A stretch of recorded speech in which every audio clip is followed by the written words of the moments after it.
Miarahaba-tsika menakavindray amin'ity alatsinainy ity.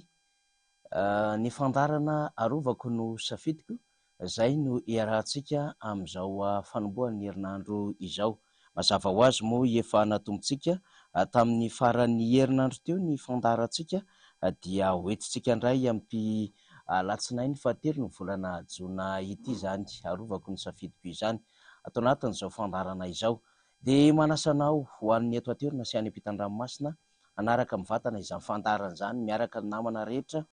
eto anivo ny onjam-peo sy ny fahitalavitry ny MBS ary ihany koa ny namana mpiara-miasa eo anivon'ny radio Mata. Isika manaraka izany fandarana izany amin'ny alalan'ny tambazotra sosialy dia ny Facebook sy ny YouTube ihany koa dia arabainay manokana. Maromaro ny vaovao-pifidianana satria izany tokoa moa ny antom-pisiany izao fandarana hoe aroviny safidiko izao dia mba hiresahantsika ny raharaham-pifidianana tamin'ny 27 ny volana May lasa teo, ny ahafahana ihany koa mitanisa amin'ny tantara ary mitondra ireo trangan-javatra niseho nandritra n'izany fotoana izany sy ahafahana mifampizara amin'ny vahoaka malagasy ireo endrika tsy fanarahan-dalàna na ihany koa hosoka ara-pifidianana ka tsikaritra teny anivon'ny fiarahamonina rehetrarehetra teny. Maromaro ny vaovao ifampizarantsika eto, ny tany Toliara, ny tany Faratsio, ny tany Vondrozo, ny tany amin'ny distrikan'ny Vangaindrano, ny tetsy Manjakandriana ary ireo lafim-baovao samihafa eto amin'ny firenena ihany koa kanefa mety mahakasika amin'ny fiainan'ny firenena tiantsika ifampizarana amin'izao alatsinainy fahatelo ny volana Jona 2024 izao. Fa mialohan'izany rehetrarehetra izany dia tantely amam-bahona ny fiainana tsy hainay ekipa eto anivon'ny MBS ny tsy hitondra ny teny fampiononana ho an'ny fianakavian'ny namana Tiana Maharavo izay namana mpanao gazety anisan'ireo nanolotra ny tenany ho an'ny tolona ihany koa teto Madagasikara ary mpiara-miasa akaiky ihany koa izany namana izany. Nodimandry tamin'ny omaly raha ny vaovao fantatra izany ary ny alarobia izao no anaovana ny veloma farany ho an'ny Tiana Maharavo ary dia eny Andranovao Ambohimangakely eny no misy ny razana raha ny fampitam-baovao izay hitantsika amin'ny sary izao. Dia maka herin'ny reniny, maka herin'ny rafozany tsika, ny vadiny, ny zanany, ny ray tapo aminy, ny ray tapo amin'ny vadiny, ny fianakaviam-be ray manontolo izay mahafantatra ny Tiana Maharavo sy ny tontolo ny serasera ary ireo izay niara niasa taminy, indrindra ny antoko tiako Madagasikara sy ireo mpiara-mitolona rehetra nanomboka ny taona 2020 izay nitondrany izany hetsiky ny tolona ho fanavotam-pirenena izany. Dia atretratretsika hatrany izany ny amin'ny hoe fiononana feno ho an'ny fianakaviana ary dia ho tsara levenana ny maty ny sonataony sy ny tolona ny joroany ho an'ny tanindrazana ny hitoetra hatrany ho antsika eto Madagasikara izany. Izay ny amin'iny fa tonga dia verina amin'ny raharaham-pirenena isika satria maromaro ny vaovao izay hozaraiko amintsika rehefa avy eo ary izay fizaram-baovao izay dia natao ho fantatry ny be sy ny maro antom-pisiany izao fandarana aroviny safidiko izao. Dia arovako mihitsy ny safidiko satria manan-danja ny latsa-bato izay nataontsika olom-pirenena tamin'ny 27 ny volana May lasa teo ary tsy vita manan-danja fa misy feo tiantsika ampitaina tamin'iny fifidianana iny ary feo lehibe izay niparitaka manerina Madagasikara izany kanefa moa izay safidy izay feo izay feon'ny demokrasia, feon'ny fahalalahana, feon'ny fanavotam-pirenena, feon'ny Madagasikara ho malagasy no mitady hisy fivadihany amin'izao fotoana izao ary tsikaritra izany any amin'ny faritra rehetra izay ahazoantsika vaovao maro samihafa manerina Madagasikara. Dia tahaka izany ihany koa ny etsy amin'ny boriboritany fahatelo izay misy ny député Feno Ralambomanana, tahaka izany ihany koa ny antso izay nataony tany Farafaravola, ny tany Ambatondrazaka, ny tany Morondava izay ny namana Jean Mahary moa dia nanao fanazava-kevitra manokana mihitsy momba ny zavatra nitranga tany amin'ny distrika izay misy azy. Izany rehetrarehetra izany ezahantsika ho karohana sy alefa atao anatin'izao fandarana izao. Noho izany masantsika menakavy hanjoy hatrany ny onjam-peo fahitalavitra MBS miaraka amin'ny radio Mata amin'ity androany ity. Eny ary satria tsika iresaka zava-misy ara-pifidianana dia efa eto akaiky eto amin'izao fotoana izao ny kandidatsika teo anivon'ny vondrona politika firaisan-kina Andriamatoa Andriamanga Henry William izay diso fantatry ny rehetra hoe président Henry William izay nitarika ny lisitra vondrona politika firaisan-kina distrika Manjakandriana izy hizara amintsika ny zava-misy tany an-toerana ary hiresadresaka amintsika ny fivoaran'ny raharaha amin'izao fotoana izao. Andriamatoa Solombavam-bahoaka, miarabanao. Miarabanao Andriamatoa Fanira Razafy Manantany, miaraban'ireo teknisianina rehetra koa ato amin'ny MBS télévision sy radio Mada izay mifarimbona amin'izao fotoana izao ary dia manararaotra amin'izao fotoana izao mba hanehoana fiaraha-miory amin'ny fianakaviana ny namana Maharavo izay nodimandry satria za koa ny tenako dia anisan'ny mahafantatra azy tena mpitolona tokoa dia maniry fiononana feno ho an'ny fianakaviana. Fa ao anatin'izany dia hararaotiko ihany aloha zany ny miarahaba ny vahoaka ny Manjakandriana Ray Manontolo, indrindra ireo namana rehetra izay mikely soroka, tsy mikely soroka na nezaka na mpifidy ny tena, ny komiti-panoana rehetra, ny vahoaka tsy misy hakanavaka satria tena nampihetsi-po ary nafinaritra ny fiaraha-miasa tamin'izy ireo. Tsaroko ry vahoaka Manjakandriana niezaka nataonareo ary tena nanohina ny fonay tokoa dia anotoloranay fisaorana isaorantsika n'Andriamanitra koa fa reny aloha ny vitantsika ary tsy hoe ratsy fa tena nahafa-po satria ianareo dia nanao tamin'ny fona, nanao tamin'ny fitiavana, tsy mba nitaraitana miepaka ianareo fa tena vonona tokoa ny hoe hitondra fiovana eto amin'ny firenena ary tsy vitako za député candidat député irery io fa miombona antsika rehetra ary dia nampiseho firaisan-kina isika dia manolotra fisaorana fankasitrahana anareo, tsy adino ianareo fa mbola ho avy ny fotoana fa eto amin'ity fahita lavitra ity moa zao no miteny efa tolorako an'izany fisaorana izany ianareo vahoaka Manjakandriana rehetra. Iny ary. Ho antsika ny Manjakandriana izay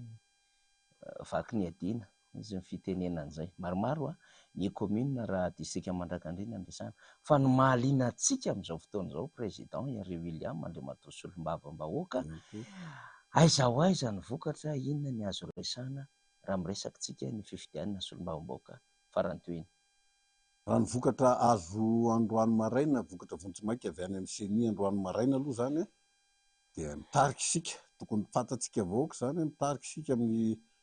isan-jato efatra amby telopolo faingo efatra amby enimpolo raha telopolo faingo valo amby enimpolo isan-jato ny manarakaraka atsika, mpifaninana manarakaraka atsika, tsy milaza zavatra mihoatra n'io aloha satria io no vokatra Vontsimaika avoaka ny CENI mba tsy ilazana hoe mandainga aho na tsy marina ny zavatra teneniko dia izay zany aloha ny misy hatramin'izao ora hitenenantsika izao dia ngamba tokony ho raisin'ny vahoaka ny Manjakandriana indrindra moa izay mifidy ny tena ho sifaliana aloha zany satria zany mampangetaheta zareo isan'andro isan'andro ary naneho ny safidiny izy dia mba te hiaino izay vokatra. Veriko ihany zany fa mitarika amin'ny isam-bato efatra amby telopolo faingo efatra amby enimpolo isan-jato ny kandidat amin'ny firaisan-kina tarihana Andriamatoa Henry William atao amin'ny distrikany Manjakandriana ary ny mpifaninana aminy dia any amin'ny isam-bato telopolo faingo valo amby enimpolo isan-jato amin'izao tsika miteny izao. Miandry ny toy ny fironam-bokatra isika satria izany raha teo koa moa zany no ilaintsika ho an'ny fahafantarana ny zava-misy amin'ny ankapobeny. Fa raha izay aloha zany ny hoe vaovao maika ampitaina dia mba liana iaintseo ny vahoaka président Henry William nanahoana ny ambiansa na dia efa nanatsidika azy ianao nisaotra ny komiti-panoana, nisaotra ny avy amin'ireo vondrona politika, nisaotra ny vahoaka ny Manjakandriana fa nanahoana ny ambiansa, ny zavatra nisedraina marobe nandritra ny fotoana ny fampielezan-kevitra ho an'ny distrika Manjakandriana manokana no tiantsika ho resahana. Eny tompoko, atao hoe ianao moa milatsaka ho fidiana tsy moramora zany ny ezaka natao izay koa mifanalavitra raha teo ny distrikanay satria raha ny farany atsimo Atsinanana zao dia misy an'ilay commune antsoina hoe Merkanjaka 20 kilometatra maherin'io indray farany avaratra andrefana misy an'ilay commune antsoina hoe Sadabe. Zareo 5 commune zay ireo tsy maintsy ny tetezinao nandritra an'izay rotokom-bolana nanaovana fampelezan-kevitra zay atao hoe naleraka ihany kanefa ny tena vonina iady itolona de tsy nitaraitana mepaka akory fa nanezaka niofina mivovoka, niofina fotaka, niofina fansehana tomobile, ny ainanay daholo zany. Fa zao tsy kiviko nefa reo olona reo fa tena nafinaritra naneo firaisan-kina tanteraka mihitsy ny vahoaka satria inona ny tao anatiny de zao ihany ny ambety teniny isaky ny teny izy zay te hiova. Misy ary fokotany sasatsasany anatin'ny ny akamaroan'ny commune moa de zay foana ny avalony rehefa vita ny famelabelaran-kevitra ataon'ny tena de mamaly daholo ny olona izay hifidy anareo fa zay te hiova. Fa misy commune fokotany sasatsasany zay tena asongadiko eto mihitsy hoe any amin'ny commune Kavin-damba sy ny manodidididina any ny teny mihitsy hoe na tsy tonga nanao fampelezan-kevitra taty ary anareo de zay tsy maintsy mifidy ny candidat numéro 3 ny firaisan-kina. Ny antony zay efa tena leo an'izao fiainan'izao efa tsy mahazaka fahantrana foana zay fa mahantra loatra mba te hiova zay. De nafinaritra aloha zany ianao mandre an'izany, ianao candidat milatsaka maheno an'izany faly avy hatrany ianao satria hoe tafita zany lay hevitra nampitainao fa tsy hoe kabary teo fotsiny ianao de nanentanetana teo fotsiny fa de tsaroanao hoe tafita. Ao anatin'izany nefa de misy ihany koa zavatra manahirana ny saina ianao tsy maintsy eny an-dalana eny foana. Eny an-dalana eny foana maheno ianao hoe ry anona ry hono ohatran'izao fa tsy fantatra aloha de efa alefako meloa fa mety anontany ihany ianao misy aloha zany ny hoe candidat mpifaninana mampiasa ohatrany hoe mpiasam-panjakana izy zao nasainy manao propagande ho azy. Misy joro vavolombelona zany mihitsy moa fa tsy teneniko daholo aloha lay toerana satria mbola ao anatin'ny fanangonana ny hoe iza ny sahy joro vavolombelona ho an'izany fa misy commune any Atsimotsimo any efa manana vavolombelona olona ijoro vavolombelona mihitsy hoe ianona mpiasam-panjakana tao ananina nitsangana nanao propagande ho andrahanina tamin'ny daty zao sy tamin'ny toerana zao. Misy koa ao anatin'izany ny hoe io moa zany sy mbola sarosarotra kely fa misy nahita candidat anankiray nanao fanontana bulletin unique tao anatina cyber anankiray marobe. Mbola zay manao eo mpanadiadina momba an'io zay aloha tsy lazana hoe anenjehana hoe mandainga indray ny tena sanatry ny vava fa misy nahita zany fa le olona zany mbola jereny hoe iza lay olona sahy joro vavolombelona ny am'izay. Misy koa zany fomba maro samihafa atao hoe pratika amin'ny teny frantsay moa hoe pratika fa fomba fanao ny any amin'ny commune sasasasany io koa de efa misy joro vavolombelona hoe misy raha ny fomba talohany de misy lavitra le bureau de vote de olona ray ihany mitondra ny karapanondro de olona ray ihany mitondra manao ny safidin'ireo olona reo fa tamin'izao indray niova de misy endrika hafa fomba hitaritana an'ilay mpifidy mba hifidy andranina sy ranona de za moa tsy mbola hanonona anarana hoe iza le candidat nasaina fidiny fa niova an'izay indray le ohatrany hoe membre au bureau de vote zany de manondro tsy isaky teny ary tsy hitan'le délégué ny tena koa le izy de mandeha zany ohatrany hoe manondro fotsiny izy zany hoe ty fidina fa izy tsy miteny akory ny vavany zany endrika fanao any amin'ny commune sasatsasany izay mbola nety nitsangatra amin'ity andro ity tahaka an'izany ny endrika tsy fanarahan-dalàna na irrégularité ozintsika tamin'ny propagande. Misy koa aza commune sasatsasany zay rehefa ho avy zahay candidat numéro 3 za ihany moa zany no mpanohitra tao anatin'ireo candidat dimy milatsaka tao amin'ny zakan'ireo candidat avy amin'ny fanoherana satria firaisan-kina moa ny tena za raha teo président d'estime nandritra ny 12 taona zay tao amin'ny distrika Manjakandriana de rehefa ho avy zay de misy tompona andraikitra mpanjakana manery eny be ny tanàna moa zany loatsoroka izay ngamba aloha tsy mamelatra za tsy mbola hanonona anarana Zay commune indrindra. eto maniraka olona nganna sakany laza vela miainy famelabelara-kevitra ataony Henri zay moa zany za moa zay koa ny fiantsoana raha teo any anaty district Henri laza vela eno eny fampelezan-kevitra ataony Henri zany zany sy le maro hafa mbola miantso ny olona moa zany zay hatramin'izao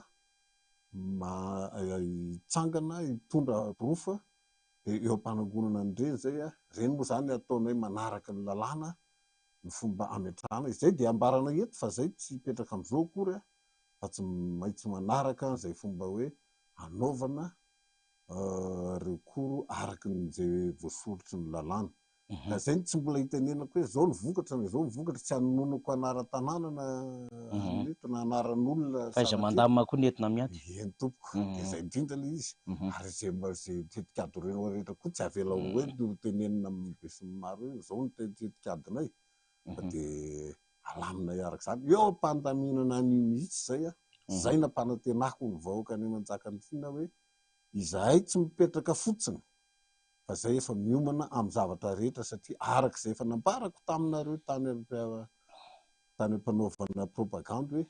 tena tolony ty ary tena ady tsy ady amin'ny totoandry akory fa tena ady amin'ny tsy fahamarinana rehetra ady mba hamerenana amin'ny Madagasikara ho tany tandalàna ady ho famerenana amin'ny Madagasikara ho an'ny malagasy ady amin'ny famerenana ny asany maha-malagasy ny malagasy ady amin'ny didy jadona sy ny karazany. Ia, azo lazaina moa zany fa tafita ihany ny afatra ho an'ny vahoaka ny Manjakandriana fa ho an'izay mety hoe zaka samy hafa mbola hanohizana ny ady ahafahana tena mahazo izany andraikitra izany dia efa nambarany président Henri teo ny amin'ny hoe mandeha tsikelikely amin'izany ny lalana amin'izao fotoana izao ka tsy de tena hoe omena daholo akolo mibala rehetra mba ahafahana zany mandrindra ny mety ho toeny. Farany maraparana antsika ny adevitra président Henri William zany ho an'ny Manjakandriana mitovy any distrika rehetra ihany koa anjehan'ale rehetra mangetaheta fiovana mangetaheta tena hoe tena aleo tena mba hipetraka le Madagasikara ho amin'ny malagasy efa tsy rariny loatra zao zava-misy izao te an-tany aloha tamin'iny fotoana nisy ny fifidianana fa 2020 ny volana May ny ainany tany amin'ny distrika rehetra ve ianareo maty ny jiro nanomboka tamin'ny 10 ora tsy de ny ainan'izay zay fa misy distrika zany misy commune azafady misy commune zay tsy nanana jiro tsy nanana jiro efa napetraka tamin'ny tompon'andraikitra ihany moa io satria ilay tompon'andraikitra avy any amin'ilay commune niantso anay hoe inona natao fa tsisy ny jiro de zay zany tonga de nametraka ny hoe tamin'ny satria misy tompon'andraikitra hoe ahoana fa tsisy jiro ny any amin'ny commune zao satria raha izay kosa ny mahaolana an'izany tsisy jiro le trano iveriko hoe misavika andraikitra tsy an'ny tena ihany fa raha ny déléguénay aloha de efa nomenay lampe de poche nampifidiananay labozia fa le hoe bureau de vote ray manontolo tsy nisy jiro zay tsy misy zany da nisy commune zany tamin'ilay tratran'izany fa zay aloha tsy tratran'ilay fatapahana jiro tsy naharay tatitra amin'izay fa ho an'ny toerana efa manana jiro fa namaly kosa moa zany tao amin'ny prefecture Manjakandriana hoe efa nomena lampy daholo reny tamin'ny fifidianana tamin'ny novambra ka reny ny tokony ampiasaina de tsy fantatra moa zay ny hafarany satria za tsy tena tany amin'ny bureau de vote tsony tamin'ny alina fansambato no ny antony za taty MQG fa tsy naray tatitra momba ny jiro aloha fa tsy antaingendray aloha ny amin'izay nazanona tsy zany ny andron'ny fifidianana jour ny élection législative nahatsapa ihany sy nahita ve nareo ny endrika tsy fanarahan-dalàna tany amin'izay mety ho tatitra voarainareo samihafa ny zava-misy de zao misy commune vitsivitsy anankiray moa zany ny tena misongadina tsy hanonona azy eto kory zay indrindra de hita mihitsy hoe somary hafahafa ary mitarika miteny matoa miteny an'izay hafahafa zay de mety endrika tsy fanarahan-dalàna zay mety endrika ny tsy fahamarinana zay satria ny an'ny olona rehetra zany raha ny commune rehetra tao amin'ny distrika Manjakandriana ataoko hoe 320 commune dia teo amin'ny 830 ka hatramin'ny 270 teo ny salam-pahavitrian'ny olona nandray anjara. Nahagaga fa commune anankiray dia natratra hatrany amin'ny 520 ny fandraisana anjara, ary commune io tara indrindra natongavany vokatra tany amin'ny SRMV. Misy antony misarika ny saina ihany zany hoe inona no nahatonga an'izany fahatarana ary inona no nahatonga an'izao fisondrotan'ny salam-pahavitriana hafahafa zao. Ary dia vitanakio moa zany ny vokatra tao anatin'ilay izy fa somary manahirana ny mbola ilaza zeto fa io anisan'ilay anaovana ezaka hoe fanadihadiana lalina mihitsy ny nahatonga an'io. Tsy mbola hiteny zay vokatra satria za tsy manana vokatra mbara fa tsy zay vokatra vonjimaika avoakan'ny seny any aloha aleo hipetraka teo tsika mba tsy ilazana hoe tsy nanara-dalàna fa nareo namoaka vokatra talohan'ny ny an'ny seny tompon'andraikitra dia aleo aloha hijanona eo fa ao anatin'ilay tena etsehana mafy mihitsy zay commune anankiray zay. Kanefa ny mety manitikitika amin'ny mpanara-baovao antsika indrindra avoaka Manjakandriana 520 commune ny distrika Manjakandriana amin'ny ankapobeny ary velo nitarika amin'ny firaisan-kina. 420 zany ny voarainay tamin'ny alin'ny 420 commune 420 commune voarainay amin'ny 520 commune 520 commune nitarika amin'ny firaisan-kina, tarika mazava mihitsy ny firaisan-kina. Ny tao anivon'ny SRMV io tamin'ny anona taty am-pelatananay, TV taty am-pelatananay, tany amin'ny quartier général anao, taty amin'ny quartier général anay nitarika mazava mihitsy zahay. Fa misy commune anankiray faraparany taony nampivadika ny zavatra. Io zany le mahatonga anay hoe dia miombona amin'ilay fandarantsika hoe arovako ny safidiko, ombona ny vahoaka Manjakandriana indrindra moa zay fidy amin'ny tena ho arovanay ny safidinay. Eny ary dia ohatrany efa mametraka an'izay endriky ny famaranana ny fivahinianana izay mihitsy izay tenin'ny député Henri William zay ny any amin'ny teny farany dia hoe arovantsika zany ny safiditsika, arovako ny safidiko, arovanao ny safidinao, za mihitsy ny foto-kevi-dehibe hijoroantsika fa dia makasitraka. Maromaro ihany ireo fivoriana izay mbola hatrehanao président Henri William, ny fionana etsero ihany koa ny fandaminan-javatra ho an'ireo tompon'andraikitra samihafa amin'ireo mpanohana any amin'ny distrika Manjakandriana. Meko minitra vitsy ianao hamintinanao ny ady-hevitra rehetra. Saotra Andriamatoa Faniry, ararotiky mihitsy zao fotoana zao satria henoko ianareo vahoaka Manjakandriana zay amin'ny alina tsy misy atoriana mihitsy fa manontany ny olona tsy mandry satria tena ny safidy izy, tena nimetraka ny safidiny. Dia zao ary ny ombonantsika,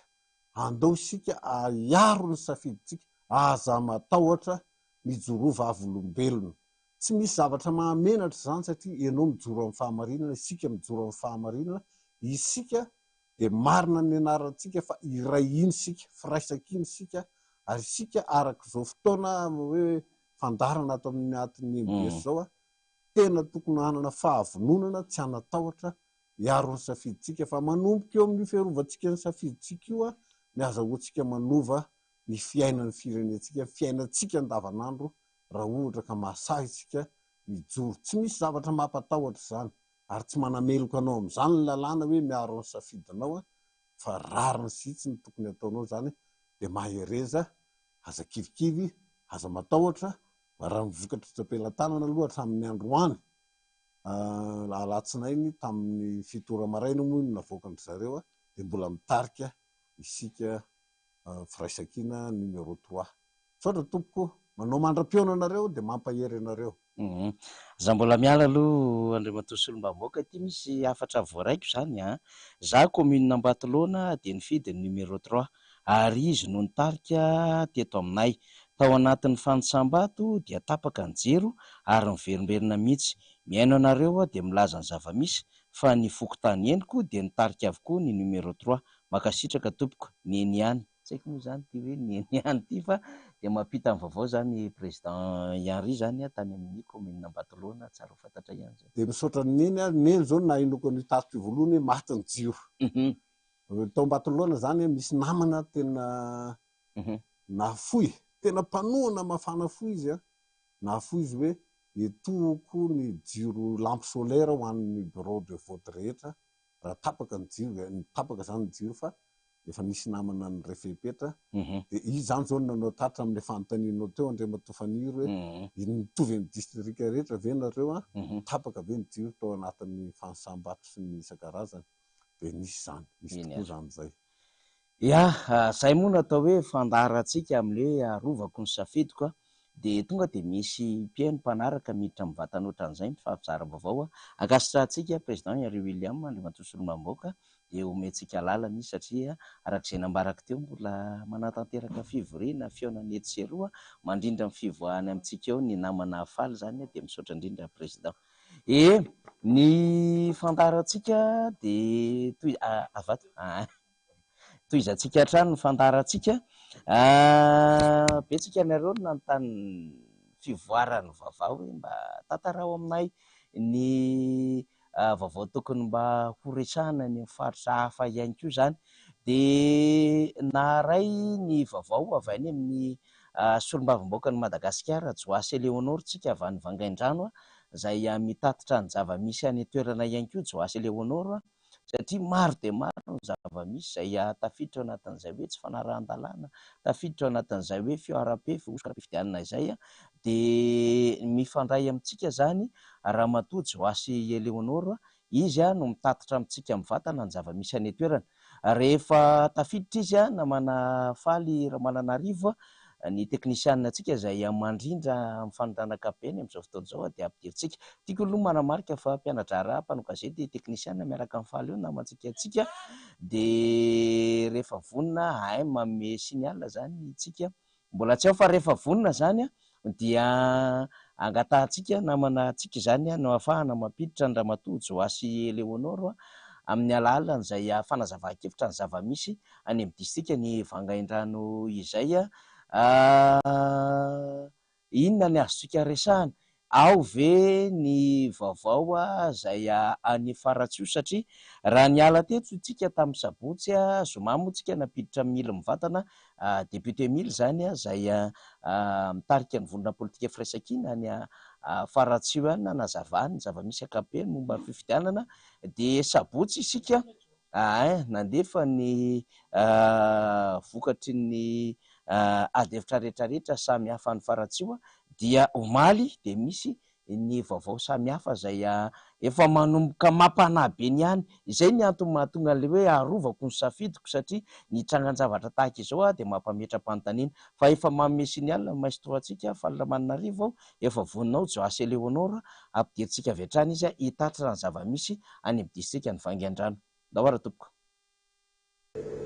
Mitondra ny fiarabanantsika mpanaraka sy mpiaino an'izao fandaharana izao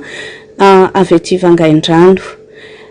Eto ny tenako dia mba hizara sy hampahafantatra ny fizotra raharaham-pifidianana taty an-toerana tamin'ny 27 May lasa teo satria betsaka loatra ny tsy fanaran-dalàna, ny fanitsakitsahana, ny voafaritry ny lalàna mikasika an'izany fanatanterahana fifidianana solombavambahoaka izany. Anisan'ny zavatra voalohany tiako lazaina dia ny tsy fahafahany mpifidy nanatanteraka ny adidiny satria tsy tao anaty lisam-pifidianana intsony nefany tamin'ny taona lasa volana Novambra rehefa nisy ny fifidianana filoham-pirenena dia mbola tao anaty lista izy ireny. Anjato ny voakasika izany ary ataoko fa tena famerezan-jo mihitsy ny mpifidy taty an-toerana. Manaraka izany raha ny faritany lalàna ao amin'ny andiny fa 720 raha misy karaha-pifidianana tsy voazaka teny anivon'ny vokotany dia tokony apetraka eo anivon'ny birao-pifidianana izy ireny mba ahafahan'ny tompony maka azy raha tapa-kevitra ny hifidy izy amin'ny andron'ny fifidianana. ny tranga nefa izay voamarina anisan'ny borapim-pidianana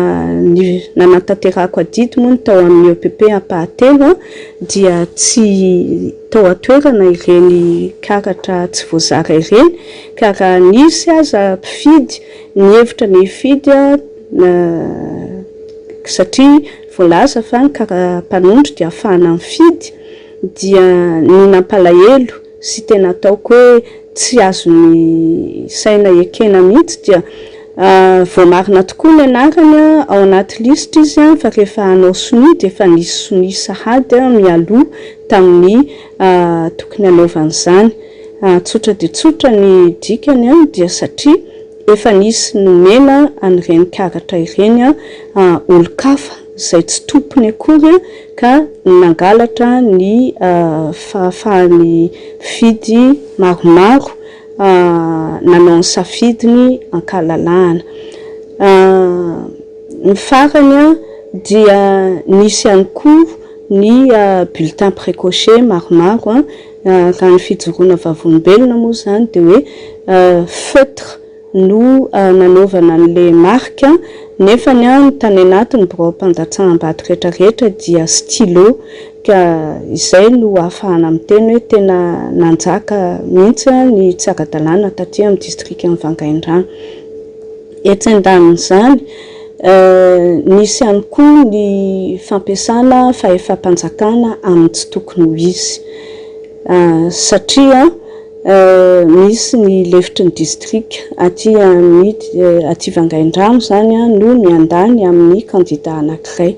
maneho an'izay hevitra izay izy tamin'ny tambazotra tserasera fa tsy tamin'ny tambazotra tserasera ihany nefa fa tena nandray anjara tamin'ny faneho-kevitra mialoha ny fampelezan-kevitra pré-campagne ary indrindrandrindra koa nandritra ny fampelezan-kevitra misy ny sary maneho azy miray dia amin'izany kandida mitarika an'izany kandida zany mandray micro manao fanentanana ary ny tena ataoko hoe tafahoatra dia satria io lefitry ny district io dia mpikambana ao amin'ny SRMV na service de recensement matériel de vote zany hoe izy no mikirakira ny voka-pifidianana amin'izao fotoana izao tao aorianan'ny fifidianana iny ka tena toerinay tanteraka mihitsy ary ambaranay fa tena ny aya efa tsy aya tsonony ianay fa tena efa hoe tsy fanekena mihitsy ny tranga toy izany satria tena ataoko hoe fanomezana alalana zany amin'ny mety fanovana na zavatra maro samihafa mikasika ny voka-pifidianana izay mety iseho. Etsen-daniny zany ary ity koa no anisany ataoko hoe tranga sy zavatra fandikan-dalàna miompampana taty amin'ny district ny Vangaindrano dia ny fampiasa-basy nataony kandida mpanohana kandida anankiray nentina atao hita ny vahoaka mihitsy zany basy zany ary napoaka tamin'ny toerana maro samihafa izahay dia manana fijoroana vavolombelona fa nisy commune telo nanapohana an'izany basy zany ka raha mamaritra ny lalàna amin'ny 520 hoe tokony ho sincère ny vote zany hoe misy principe de sincérité de vote ahoana moa no ahafahantsika manana toko hoe tena safidy ankalalana sy araky ny fiheverany saina maneritreritra ny mpifidy anatrehan'izany fampiororona sy faneriterena amin'ny alalan'ny fampiasana basy fanapohana basy zany tena fanososena tanteraka ny fahalalana sy ny zo ifidy ka izay rehetrarehetra izay zany no ilazako amintsika mpanaraka amin'ny fandaharana hoe tena betsaka ary tseken'ny sainana amin'ny eritreritra ny fandikan-dalàna izay niseho taty amin'ny district ny Vangaindrano. Ny teboka anankiray ihany koa nanany saikadiniko dia ny fanatanterahana ny tatitra an-tsoratra mikasika ny fisotra ny raha-pifidianana misy commune anankiray zao a dia voalaza hoe satria hono tsy nisy jiro, tsy niomana amin'ny jiro ny tompona andraikitra tao dia tamin'ny alakamisy maraina fa 30 ny volana May vao natao ny famenonana ireny tatitra an-tsoratra ireny na PV procès verbaux moa fahalalantsika azy ka nandritra ny alina iray manontolo zany dia naprimina vesa novaina vesa nasiana osoka ve ny voka-pifidianana zany ny fanontaniana mipetraka ary mbola mampitombo ihany koa ny aya ka dia ifampizarana amintsika satria isika rehetrarehetra ny tompony amin'ny mahararam-pirenena ny fifidianana sy ny bavam-bahoaka dia manolotra ny fisaorana sy ny fankasitrahana antsika nanaraka ny vaovao azony zaraina avy aty Vangaindrano saotra makasitraka tomboky lahy sy tomboky vavy. Ya dia misaotra anao efa mandeha ve? Ya misaotra anao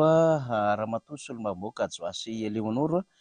niditra mivatana tamin'ny fandarantsika ny tantara ny zava-misy ny amin'ny distrika ny Vangaindrano. Raha tsy miresaka ohatran'izay tokoa isika tsy fantatry ny vahoaka ny trangan-javatra misy marina any an-toerana ary mbarako ombenombeny ny antom-pisiany izany fandarantsika izany amin'ny hoe arovako ny safidiko mba hahafahantsika rehetra zany tsy hoe hanara-bavao fotsiny ihany fa ahafantatra ny tokony atao ao anatin'izao trangan-javatra izay venona fa mamoetra izao ary saika manerina any Madagasikara mihitsy ny zava-misy ankehitriny. Efa andresaka tamintsika teo ny amin'ny hoe inona tokoa ny zava-misy indray amin'ny fivoaram-baovao any Faratsio any.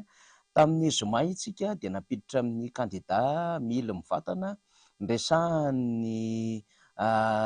zava-misy any toerana satria moa zany dia mitarika ny kandida mily sabotsy dia nentsika teto izay vokatry ny SRMV any an-toerana izay satria dia mitarika any amin'ny 2,400 vato any ho any 22,000 any ho any izy raha any amin'ny 2,000 any ho any zany 20,000 ny kandida mpifaninana aminy zany. Zany hoe misy elanelam-bato eo anelanelany 2,000 ka hatramin'ny 3,000 latsaka kely eo zany no hitarea-mily any Faratsio. Eo anefa no mitranga ny aya samihafa satria ny mpifaninana amin'ny kandida mily dia milaza ho nahita tsy fanarahan-dalàna ary milaza ihany koa hametraka fitoriana maro samihafa izany ary efa mika fandresena ihany koa amin'izao fotoana izao. Miara-dia amin'ny fitondram-panjakana zany olona zany ary zany tsy maintsy mampamailo ny rehetra satria nalaza tao anatin'ny herinandro latsaka kely tamin'ny fanehoan-kevitra sy ny vaovao avy any toerana izay navoakantsika ny amin'ny hoe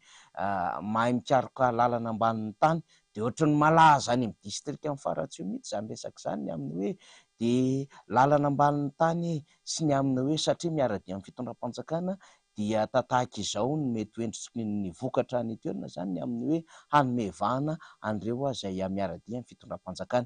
Ny kandida mily omaly dia nanoratra tamin'ny compte Facebook-ny satria mivoatra moa ny zava-misy any toerana dia io hitantsika amin'ny alalan'ny fanehonan-tsary izay avoakan'ny Faliramananarivo io tao anatin'ny compte ny Ramilson Menjanary na Emily ny amin'ny hoe mila mazava sy mailo tsara isika mijery vokatra mivoaka amin'ny seny foibe momba ny razo. Ny atao hoe razo moa zany dia lisitra tovana zany ho an'ireo izay tsy voasoratra ao anaty lisitra kanefa mety manana na nahazo kara-pifidianana izy dia misy ny fombafomba samihafa izay omeny lalàna an'ireny olona izay tokony hananjo ireny kanefa dia tsy voasoratra ao anatin'ny lisitry ny mpifidy izany dia misy dingany alohan'ny ahazonana zany razo zany dia mivoaka teo anivon'ny SRMV Faratsio hoy mily tao anatin'izay publication izay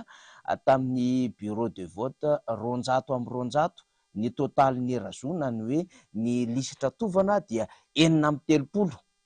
nefa izao ny seny foibe ozy izy mamoaka amina bureau de vote 8,20 monja amin'ny 200 mahita razo 7,20 sy 500. Dia hitantsika amin'izany ny elanelana eo amin'ny 430 tao anatin'ny razo tamin'ny valim-pifidianana navoakan'ny seny tany Faratsio zany mazava ho azy zany ny ampikirakira ny fifidianana tany Faratsio zany zay namarana an'izay totalim-bato tamin'ny alalan'ireo procès verbaux tonga teo an-tanan'izy ireo zany dia nahita ny amin'ny hoe ny lisitra tovana na ny razoa dia 430 ihany tamin'ny birao de vote 200 saingy rehefa namoaka fironamokatra ny seni vao 8 monja amin'ny birao de vote navoaka ny tamin'ny bureau de vote 200 hoy ny fanazava-kevitry mily dia nahita razoa 720 be zao dia ity hitantsika amin'ny sary ity ilay izy zany 720 nefa zany rehefa nijery ny récapitulation dans le district de Faratsio zany amin'ny alalan'ity taratasy zay avoakantsika ity izy io tia Tanakotsy ihany io amin'ny sary io zany dia nahitana zany ny vokatry ny vato zay hitantsika amin'ny sary izao zany ny amin'ny hoe 430 ihany ny lisitra tovana na ny razoa tao anatin'izany tsisy fiovana amin'ity taratasy izay vakiko sy hitantsika amin'ny sary ity na eo amin'ny bureau de vote reçu zany na hoe birao fandatsaham-bato azo 200 zany hoe 100 zany na hoe soit 100%. Ny inscrit dia mazava tsara mihitsy mitovy ny voasoratra, ny votant mitovy ny voasoratra, ny blanc et nul zany dia 750 dia mazava ho azy rehefa ampifanesorana zany ny votant miala ao anatin'izay zany ny inscrit zany dia ahitana amin'izay suffrage exprimé zay ny ao anatin'izay dia ahatarafana zany ny isam-bato azy nireo candidat fa rehefa miverintsika na manafaly ao anatin'ilay fironam-bokatra navoaka ny seni zay mihisatra dia mihisatra ihany moa zany satria ny famoahana fironam-bokatry ny seni dia misy an'le PV scanner tonga any seni dia rehefa tonga le PV tonga any amin'ny seni reny le PVRL dia tsy maintsy atao zany lay fampitana misy aloha le prévalidation dia misy le validation dia zay zany vao avoaka le izy dia eo amin'izay trangan-javatra zay no mahatonga ny candidat Milson Menjanary na Emily zany nametraka ny ihany tamin'ity faneho-kevitra tao anatin'ny compte Facebook ity ny amin'ny hoe mila mijery tsara satria raha ohatra ka 430 monja ny razoa miainga avy amin'ny Faratsio na ninona no 715 amin'ny bureau de vote 20 azo antoka zany fa raha ohatra ka mbola hanentsika bureau de vote zay manodidina ny ndeha ataoko hoe 220 any hoany ve sa 270 any hoany na manafaly sa 220 any hoany zany 220 dia azo antoka zany fa mbola hiakatra zany io razoa io zany raha ohatra ka hoe hisy bureau de vote ho avy zany dia mety any amin'ny alalan'le razoa ve apetratsika le fanontaniana baraingy-panontaniana ny apetratsika hoe misy fomba fiady hafahafa amin'ny alalan'ity razoa ity indray ve mandehandeha any ambadika any satria rehefa mitodika any Faratsio ny mason'ny Madagasikara Ray Manontolo sy ny namana ny Adelambato dia manaraka tsipirihitra mihitsy ny amin'ireo ndeha ataontsika hoe présentation ny résultat any amin'izany district amin'ny Faratsio zany na ny inscrit io na ny votant io hatramin'ny manao ny tambatrisa rehetrarehetra ity blanc et nul dia ity ny suffrage exprimé mifanaraka ve ireto ny total ny voix obtenu amin'ireo candidat samihafa dia mifanaraka ve zany total an'le vato zany amin'ilay suffrage exprimé mila fantatra zany rehetrarehetra zany satria raha vao tsy fantatsika zany dia mandiso an'ilay kady samihafa satria ny vato ray vidin-dafo zay ny dikan'le harovako ny safidiko amin'itony fandarana itony dia mifanontaniana apetratsika zany mila valiny avy any amin'ny seny foibe ny amin'ny hoe raha samy seny ihany ndray any fotony ndray ety amin'ny foibe mamoaka an'le fironam-bokatra inona no tsy ahitany ny taty amin'ny tsy ahitany ny tany fotony ny fisiana razoa maromaro fa naninona ny taty no nahita razoa maromaro zany 715 apetratsika zany baraingy-panontaniana zany satria tao anatin'ny publication ndra Milson Menjanary na Emily no namoatsika izany vokatra izany mirosy antsika amin'ny fandarantsika satria ny vaovao tahaka izao dia ahafahantsika zany mampita ihany hoy ny zava-misy any amin'ireny distrika maro samihafa ireny fa tany Vondrozo tany ihany koa eo Vangaindrano moa zany tsy de lavitra zany satria any faritra ny Atsimo Atsinanana any misy an'izany distrikany Vondrozo zany a. De hatramin'ny omaly nisy fimenomenonana ny amin'ny hoe tsy mety mivoaka ny vokatra, tsy mety voaray ny vokatra, ary dia nisy vahoaka izay nihetsiketsika tany amin'izany distrikany Vondrozo zany a, nitaky zany no ahafahan'izy ireo mahazo ny vokatra. Ny lalàna tokoa zany de manambara ny amin'ny hoe tokony ampahafantarina eny anivon'ireny raobokotany ireny zany a ny vokam-pifidianana zany mba ho fantatra amina bureau de vote voasoratra amina fokontany, ary tokony ampahafantarina ny kandida koa zany a ny fironam-bokatra amin'ireny fifidianana ireny, de arahantsika ny zava-misy any Vondrozo.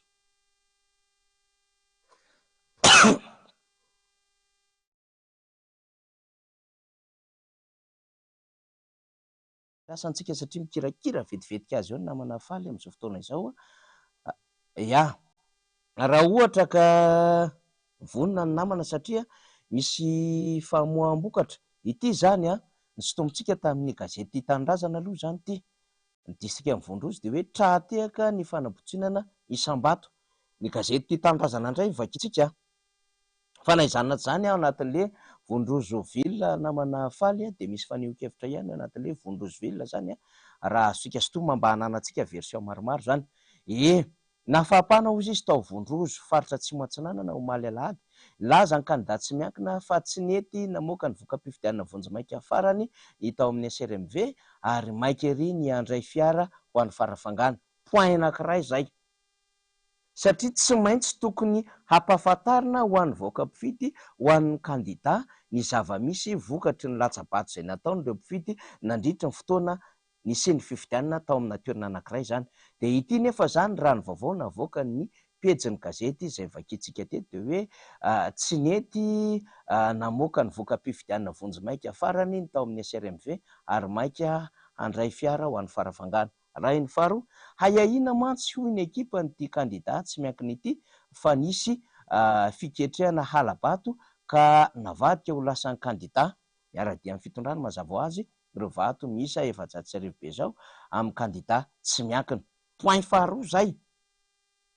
izay hitondrana izy ireo zany ny aya. Ary ny fahatelo de hoe raha ny vaovao farany azo avy any toerana androany maraina rehefa tsy nanaiky hatramin'ny farany ny ekipan'ilay kandida tsy miankina sy ireo mpiara-dia aminy dia namoaka ny vokam-pifidianana Vonjimaika ihany ny SRMV ka hita fa nisy vokam-pifidianana tamina komina miisa 3 nabotsina mba hampandresena ny kandida miara-dia amin'ny fitondram-panjakana. Point fahatelo zay,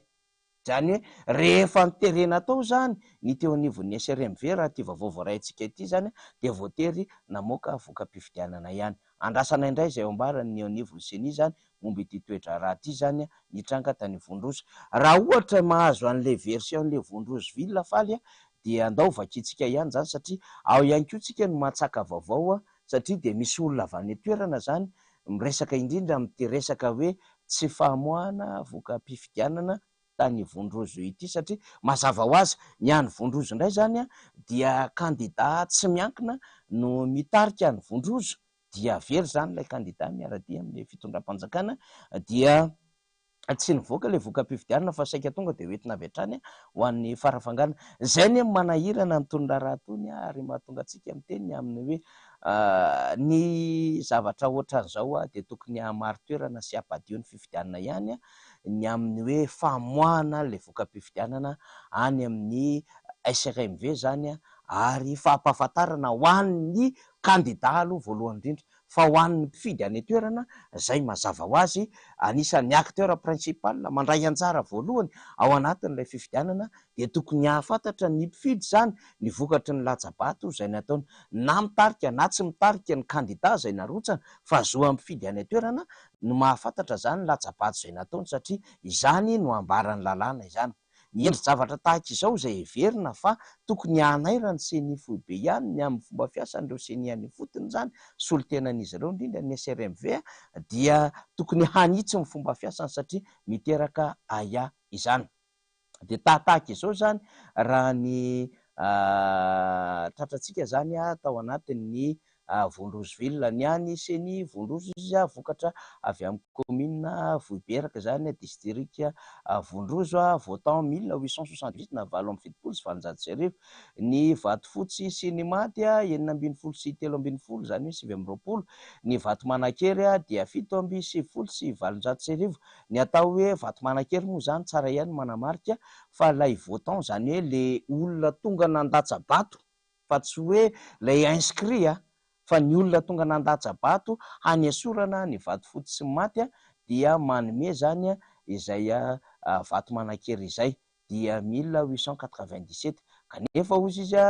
dia io hitantsika amin'ny tsara io zany ohatra nisy fitombony ray zany le suffrage exprimé zany raha ty fijery azy ty de ny larana voalohany 327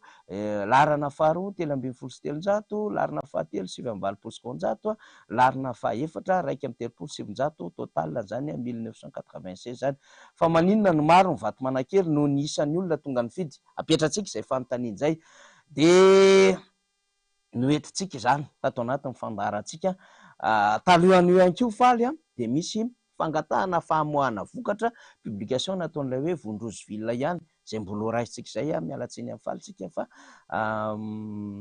mba haka zay mba ahafahantsika zany mizara ny amin'ny hoe ohatran'izao anie re olona ny zava-misy any amin'ireo toerana maro samihafa zay lavitra ny Madagasikara kanefa tsara ihany ny hitondrantsika an'ireo fanamarihana samihafa amin'izay raha-pifidianana zay tsy hoe ny vaovao an'ny firaisan-kina ihany zany resahantsika eto anatin'ity fa anisany ihany koa vaovao an'ireo kandida zay tsy miankina zany de tratrantsika zao atao anatin'ity publication Vondrozoville ity fa vavam-baso izy nandravana ny vahoaka teto Vondrozo ny alina raha hitaky ny résultat ny fifidianana nentin'ny seny nitsoaka ny vato ary résultat diso sady mikorotana nomena ny vahoaka zany de terena andresy ny kandida tatatatata dia tsisy mandeha amin'ny lalany ny zavatra ataonjareo zany zava-misy raha ohatra vonina amin'izay zany namana faly izay horonan-tsary fohy niezahantsika ny trandrahana tany Vondrozo zay dia natambatritsika atao anatina montage anankiray zany dia ho alefantsika avy hatrany mba ho hitan'ny vahoaka hoe ohatraohatran'izao anie le zava-misy any amin'izany distrika ny Vondrozo zany manamarina zany na manamafy ny famakiantsika ny publication tamin'ny alalan'ny pejy ny gazety Tia Tanindrazana sy ny famoahakevitra ny publication nataon'ilay compte hoe Vondrozoville mba ho fantatsika satria mananjo hafantatra vaovao raha teo moantsika dia nentin' zany vaovao zany ity ary lay horonan-tsary foy zany mitarakitra indrindra ny zava-misy tany Vondrozo. Résultat eke! Sisy miala toa!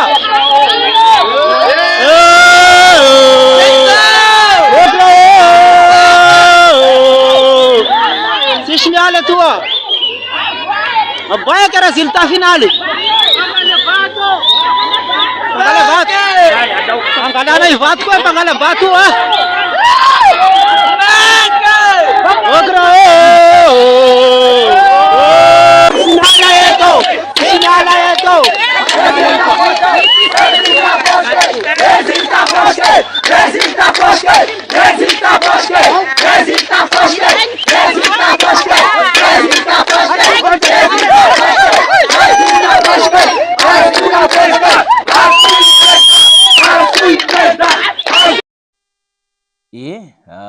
ino no video fohy zany azosika avy any Vondrozo raha ny anotsika teo dia andro alina be iny no miantso famoaham-bokatra résultat zany ny vahoaka tany atoerana asa vonina ve faly asa tsy vonina fa mbola misy horonan-tsary fohy kely akoatra ny hitantsika iny ihany koa zany mbola fitakinany amin'ny hoe fa maninona ianareo tsy mamoaka vokatra fa mba tsara raha avoaka mivokatra satria zany raha teo no takiny lalàna zany de andefa kely an'izay indray zany tsika alohan'ny ivadiantsika hatrangan-javatra hafa mbola Vondrozo ihany zay resahantsika zay angatantsika ny namana faly sy ny teknisianina ao ambadika ao mba andefa an'izay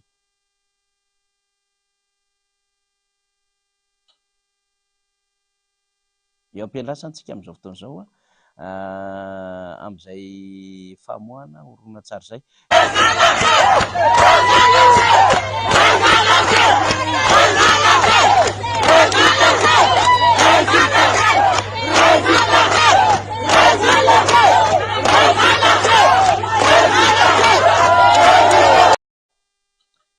iny ve sa mbola misy hafa faly satria raha ny tokony izy mbola misy an'le olona manontany andrareo tao amin'ny senia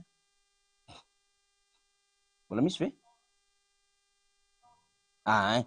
eny ary ezaka mijery tsika ohatr'izay ny ambiansa efa alindalina zany zavatra mitranga rehetrarehetra izany de manerina Madagasikara tsy filaminana amin'izao fotoan'izao de mametraka fanontaniantsika ny amin'ny hoe tranquille ve sa tsy tranquille ny conscience eo anivon'ny seny foibe zany amin'izao trangan-javatra misy manerina Madagasikara izao satria tena miezaka misy tsika ny objectif ao anatin'ny zavatra zay horesantsika sy alefantsika fa tamin'ny faran'ny herinandro teo raha tokony vahiny teto amin'ny fandarantsika Andriamatoa Feno Rahalambomanana de mbola nanao fampitahana PV zany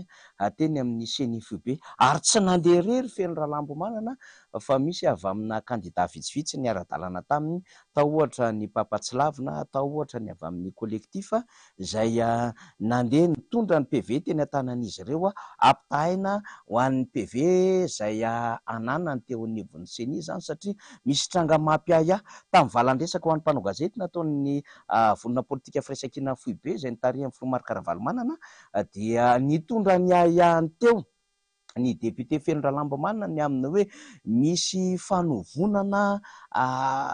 tarehimarika amin'ny tena tarehimarika tena voasoratra tokony ho izy amin'ny PV mandendeha any amin'ny seny raha tokony 700 zany dia tsinginina ray eo alohan'le 700 dia lasa 700 satria manenjika isa zany ilay kandida zany zay noahiiny ny kandida Feno Rahalambomanana zany sy ny mpiaradia aminy tao amin'ny boribory tany fahatelo ny vokatra manko zany vonjimaika dia kandida tsy miankina no mitarika dia ao aorianany kandida tsy miankina ny kandida amin'ny firaisan-kina misy amin'ny Feno Rahalambomanana dia ao aorianany kandida amin'ny firaisan-kina ny kandida miaradia amin'ny fitondram-panjakana zany dia ilay ila isam-bato izay eo ihany tsy azo lazaina hoe lavitra be moa tsy azo lazaina hoe akaika io zany no hanaovan'ilay mpiaradia amin'ny fitondrana araka ny fanazava-kevitra izay azontsika tamin'ny kandida Feno Rahalambomanana zinastika zany mba ahafahany miakatra mihoatra dia ho tonga laharana faharoa ilay mpiaradia amin'ny fitondrana ka hahazo solombavambaoka eny anivon'ny anteny meram-pirenena satria raha ivokatra vonjimaika io zany dia kandida tsy miankina sy ny firaisan-kina no mandresy eo amin'ny boribory tany fahatelo raha io fironam-bokatra io zany dia izay trangan-javatra zay ny mampanabe ny ihany ny kandida Feno Rahalambomanana ny amin'ny hoe tsy ara-dalàna zany fomba fikirakirana ny procès verbaux zany fandao entina ampitahina ary ny confrontation na PV na confrontation de PV zany dia ny lalàna mihitsy no manome ny zosy alalana an'izany ho an'ny kandida mba hahitana ny marina dia nangatahana ny fisiny ny confrontation na PV dia tamin'ity confrontation ity no nahitana zany ny tsy fitovizana ny tsy fahitana ihany koa mazava ho azy PV zany manazava azy amin'ny alalan'ny fanadihadiana nataon'ny mpanao gazety ny MBS ny député Feno Rahalambomanana miaraka amin'ireo autre kandida zany na kandida hafa izay nikariko amin'ny marina ihany koa zany amin'ity raharaha ity tsy raharaha Feno Rahalambomanana irery ty raharaha ity na ny firaisan-kina fa raharaha ikambanana satria raha ohatra ka misy kandida hafa mieritreritra fa mety hanao osika na tante hanao osika amina firaketa-tsoratra dia n'ilay zoniny vahoaka miaraka amin'le kandida marobe nandray anjara ny fifidianana tao amin'ilay circonscription électorale mihitsy ny voatotoina zay na tonga n'le solidarité na firaisan-kina n'le kandida zany ny fanosona tamin'ity andron'ny zoma sy sabotsy ity arahantsika avy hatrany ny fanadihadiana na manam-panao gazety tsy afaka nanao fampitahana ny taratasy firaketana antsoratra ny voka-pifidianana na ny confrontation de PV araka ny tokony ho izy ny kandida ny firaisan-kina ao amin'ny boribory tany fahatelo Feno Rahalambomanana raha tonga teny amin'ny CENI androany tolakandro tsy ny PV any firaisan-kina irery ihany no nentina teny amin'ny CENI androany afananampy any Feno Rahalambomanana ny kandida Gasikara Fenisoa ny avy amin'ny collectif ary ny kandida Papatsilavina samy mitondra PV ny avy ireo solitena ny kandida ireo mba ampitana ny voka-pifidianana voarain'ny CENI amin'ny alalan'ny PV kanefa tsy hita tao amin'ny CENI ireo PV mirakitra ny voka-pifidianana atao amin'ny birao fandatsaham-bato nentina nangalaram-bato ho ny kandida Feno Rahalambomanana ny maître zay dia eto dia io anomaly io dia tena misy vato mihoatra 300 anankiray ireo PV tsika ireo misy ao anatin'ny PV tsika io dia ho an'ny kandida ilay misy kandida tonga dia mahazo 300 mihoatra ohatra hoe izy 343 le vato dia nampina 3 eo alohany dia lasa 343. Misy koa anankiray izay ohatra hoe ohatra zao hoe 36 vaton'ilay candidat dia lasa nampiny 1 eo alohany dia lasa 136. dia misy koa anankiray hoe 40 dia nampiny 1 eo alohany dia lasa 140. reo dia io soavinandrino. Le faharoa le akazo mangandaharo tokony ho 43 izy dia nataony 343. zay tena reo PV anankitelo reo tsy taty amin'ny CENI reo hidetektenay hoe misy anday fangalarana reo zany. dia miandry ny CENI zay moa nametraka fanontaniana tamin'ny CENI zay hoe ahoana tokony ataonay dia valiteny CENI hoe hitady izy. tena ohatran'ny valiteny somary manahirana anay ihany zany hoe zay miteny hoe zay candidat reto dia manana andreo PV reo ka tsy afaka raisinareo hoe zany fa tsy maintsy le hoe le anareo CENI ihany no raisina. dia teo moa zany dia misalasala valiteny izy mbola tsy nahazo valiny zay. fa eto dia misarika ny mponina amin'ny boribory tamin'ny fahatelo, misintona sainy vahoaka amin'ny boribory tamin'ny fahatelo. aoko tsy tijoro hiady amin'ny fahamarinana. tia mandresy ahako fa tsy ilay mandresy ny zava-dehibe fa ilay fangalarana mihitsy ny tsekenay. ary izany mahatonga ny solon-tenana candidat eto amin'ny CENI miaraka amin'ny joro amin'ny tenanay ilay fomba fanaovana politika ilay mamilivily ny safidy-mbahoaka ohatr'izao any mbola hijoroanay hatramin'izao hoe tsy ny mandresy ny zava-dehibe fa ny fahamarinana. oka ny fahamarinana no hivoaka. rehefa tsy lany retoko dia mahaiza mipetraka tsy lany fa tsy manodikodina ny safidy-mbahoaka. zay aoko tsika ivonina mba hiaro an'izay fahamarinan'izay rehefa oaka ny boribory tamin'ny fahatelo. misaotra tsika. PV telo zany no tsy hita tao amin'ny CENI hoy ny mpisolo vava. kety anankifito nataonay satria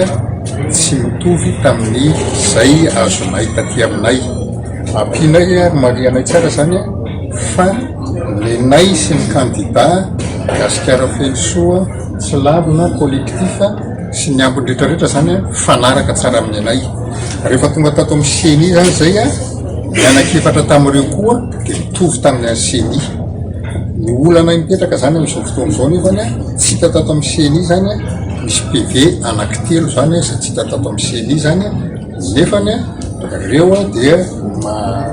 mampiova zavatra be tabe mihitsy dia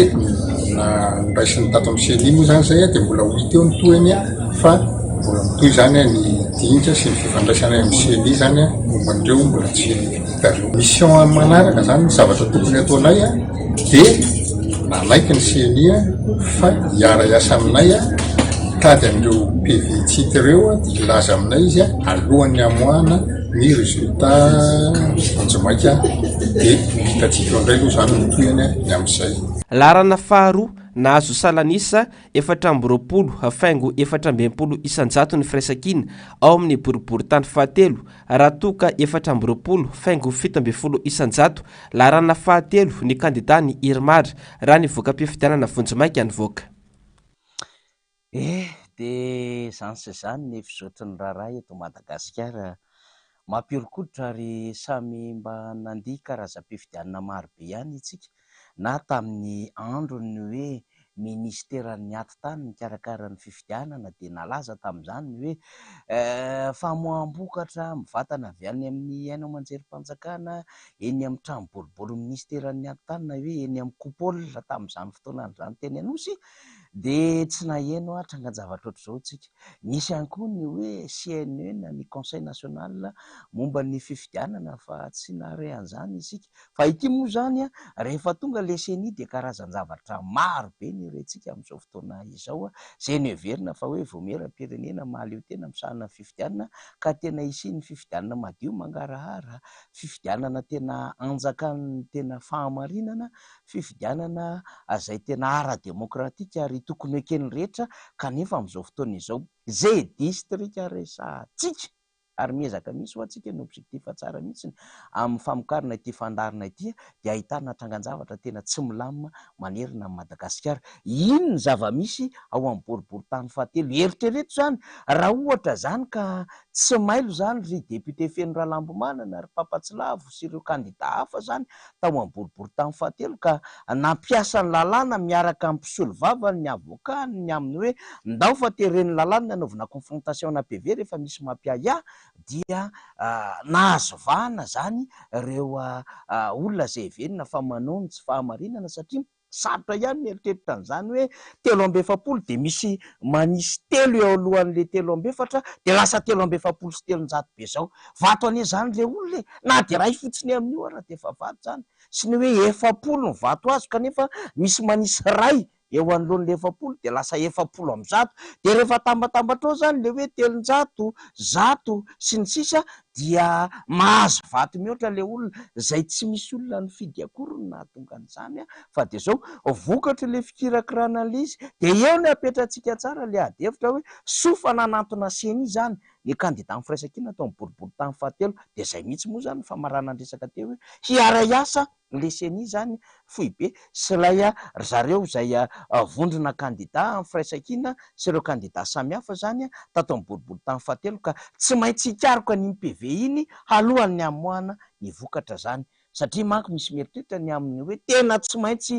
miketrika ny ahazahoana ny maro anisy ary ho tonga député dia lasa mananao foana fa tsy manaiky ary tsy mametraka ho zava-dehibe zany lay endrik'le safidy amin'ny fahamarinana tamin'ny 2020 ny volana May teo. Zany sy zany no antony mahatonga antsika mijoro mamokatra itony fandarana itony mba ahafahana zany miaro ny safidy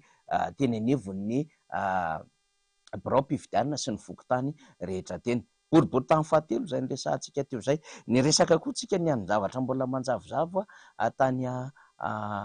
Vondrozo itany reny rehetrarehetra reny dia entintsika milaza zany sy miresaka amin'ny ankapobeny fa tsy milamina ny tanàna ho an'ny eto Madagasikara fa ny filoha Marc Ravalomanana moa zany dia manatitra ny tratrany amin'ny mazava-dehibe tsara ny fiarovany vahoaka ny safidy ary tsy vitan'izay fa ny tokony hijoroany ny kandida ny fiarahamon'ny pirenena sy ireo heverina zany fa voafaritry ny lalàna ka tena hampiatra amin'ny fahamarinana amin'ity fifidianana ity. Iza moa no tiana tenenina amin'izany fa ny seny zany raha ohatra ka hitoetra ao anatin'izay hoe fahamarinana sy fahadiovam-pitantanana izay fitantanana fifidianana amin'ny ankapobeny izay nanomboka tany amin'ny fikirakirana nandalo tao anatin'ny latsabato ny Georgie sy ny famoahana vokatra ny fahadiovana sy ny fangararana sy ny fahamarinana ny vokam-pifidianana dia amin'ny alalan'ny famoahana vokatra zay heverina zany fa mitondra fitoniana ho an'ny rehetra fa tsy misy hoe hafa ny razo miainga avy any amin'ny SRMV any fotony hafa ny razo tonga aty amin'ny seny fohibe dikan'izany zany tsy mitovy zany ny PV ho an'ny any amin'ny local district sy ny aty amin'ny fohibe zany ny fomba fiasa zany sady tsy professionnel zany no fifidianana ny adevitra natao hoe fifidianana ny adevitra dia misy latsabato amin'ny fahamarinana dia efa tsy madio zany la endrik'le fifidianana amin'izay endrin'izay fotsiny. Efa nresahantsika teo misy tranga anankiray ihany koa ty zay tany Toliara ity avoakatsika amin'ny tableau ity zany dia hafahafa be ny ihany satria miezaka ihany tsika zany mijery ny zava-misy any Toliara zany dia tsy mitovy zany ny totalim-bato azo sy ny io hitantsika amin'ny sary io zany sy ny resaka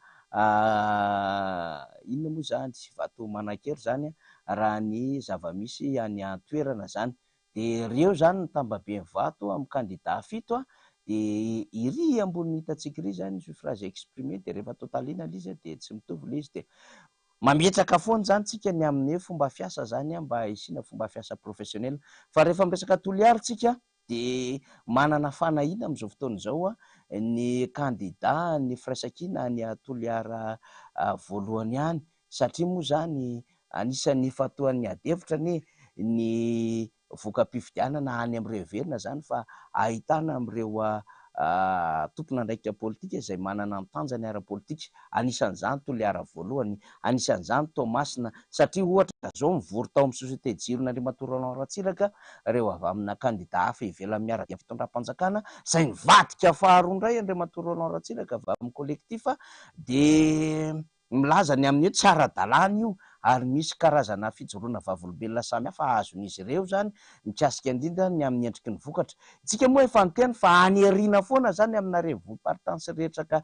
distrika lehibehibe zany ny mpiaradia amin'ny fitondrana manerina ny Madagasikara. Zava-misy zany fa tsy isika mamorona zany. Toliara hitantsika amin'izao zany ny tany Tomasina nisy fivoriana io maraina io zany dia nilazana Andriamatoa Roland Ratsiraka ny aiany sy ny fivadian'ny vokatra amin'izao fotoana izao sy ny fahafantaran'izy ireo ny endrika tsy fanarahan-dalàna raha ao anatin'izay distrika ny Tomasina voalohany izay. Mahajanga ihany koa zany betsaka ny vaovao momba ny kandida amin'ny firaisan-kina ny toerana mbola manao fanangonam-baovao tsika amin'izao fotoana izao, fa ndao aloha enotsika ny zava-misy any Toliara satria dia nanao video fohifohy Andriamatoa Siteny tantarany zava-misy, fa mahatsikaiky fotsiny roa ny zavatra resako amintsika eto amin'izay zavatra roa resako zay. Voalohany de hoe nambaran'Andriamatoa Siteny izay mitarika lisitra firaisan-kina zany hoe Toliara voalohany fa hoe mbola misy bureau de vote zany izay tsy tafiditra ny résultat, de nantany izy ireo tany amin'ny seniny amin'ny hoe fa maninona ny tsy mety tafiditra lay résultat amin'ny bureau de vote reto, de mivaly teny zany de hoe mitapy ny ordinateur zany rehefa mampiditra an'ilay mpahambokatra Andriamatoa Siteny Randriana Soloneko. Le hoe mitapy moa zany zay zany tena tsy fantatsika mihitsy, tsy hitantsika ny fomba entina hanazavana an'izy. Misy virus ve le résultat sa mihoatra lavitra n'ilay logiciel ampiasaina le chiffre mivoaka de tsy mety mandray am'le chiffre avy am'ireo birao-pifidianana zay mbola tokony ampidirina ao anatin'le logiciel enseigne zay de ahafahana mamoaka an'le vokatra ve. Tsy haitsika zany le hoe mitapy, fa de hoe dikan'izay mitapy zay manko zany de hoe tsy mety mandray am'lay vokatra zay ampidirina ao anatin'ilay rindram-baiko. Zay ngamba izy le logiciel zany raha fahazoantsika n'le fanazavana zany. Fa faharoa ny fanazava-kevitra Andriamatoa Siteny Randriana Soloneko zany no maly ihany de hoe 270 ny fokontany na carte ao Toliara voalohany fa ny 430 tamin'ireo de izy avokoa no mitarika ary mitarika lavitra be na hoe tataka écrasé zany ny isam-bato zany na ny skoro azony zany any amin'ireo fokontany 430 ireo. Raha ny rariny sinitsiny ary mieritreritra mivoaka ny Toliara hoe mahavita podro Andriamatoa Siteny Randriana Soloneko de mandeha daholo niketrika ny Toliara any amin'izao fotoana izao, ary misy mihitsy aza ahitana ny amin'ny hoe misy kandida tampoka mivondrona de rehefa mivondrona de mitaky ny disqualification Andriamatoa Siteny Randriana Soloneko. Zany daholo ny zava-misy any Toliara amin'izao fotoana izao, zany hoe tsy levon'ny sasany mihitsy ny mahita ny Siteny ho tonga solombavam-baoaka, ary tsy levon'ny sasany mihitsy ny mahita ny amin'ny hoe Siteny no mitarika fa resy ateoriana lavitra be lay kandida miaradia amin'ny fitondram-panjakana, kanefa efa nampijoro favori ho deuxième liste zay olona tanatin'ny fitondrana HVM teo aloha ministra efa nandeha nialokaloka tany ivelany de miverina teto Madagasikara, nandeha niditra moramora zay voalaza voatondro fa manana ny tantaratasy mandehandeha any ambadika any kanefa tsy voakitikitika amin'izao fotoana izao dia tafiditra tampoka ao anatin'le listra miaradia amin'le fitondram-panjakana ao anatin'ilay distrika ny Toliara voalohany de mifaninana ny Siteny Randriana Soloneko ka rehefa natao ny fifidianana dia nitarika amina fokontany 430 amina 270/34/41 Andriamatoa Siteny Randriana Soloneko. De rehefa ampidirina amin'izay zany ny vokatra de mitapy ny ordinateur. Eto Madagasikara ihany misy an'izany mitapy ny ordinateur rehefa ampidirina ny vokatry ny avy any amin'ny kandida ny firaisan-kina zany. Akoatriny hoe misy PV tsy hita, akoatriny hoe misy razo tampoka tafiditra, zany sy zany zava-misy amin'ity raharaham-pifidianana ity reo olona de tena arovy ny safiditsika fa goavana be ny fahafahana miaro ny safidy. Ndao ary aloha hoenotsika ny video fohy na ny fanazava-kevitra fohy nataon'ny Siteny Randriana Soloneko omaly rehefa naresy nahita ny zava-misy mikasika amin'ny vokam-pifidianana any Toliara ny tenany. Miarahaba atsika malagasy rehetra, indrindra fa isika vahoaka malagasy tsy akanavaka ao a Toliara. na manaraka an'izao direct ataoko zao na koa anareo anaraka rehefa avy eo iresaka momba an'io fifidianana io tsika androany angambany zoiny malagasy rehetra indrindrandrindra amin'ny maha-candidat tamin'ny osolombavambahoaka district an'ny Toliara voalohany zo tsika vahoaka malagasy rehetra tsy akanavaka koa ny mahafantatra ny vaovao natao ihany tsy teny ary niezaka nangina fa tena hitako hoe fa tsy rariny koa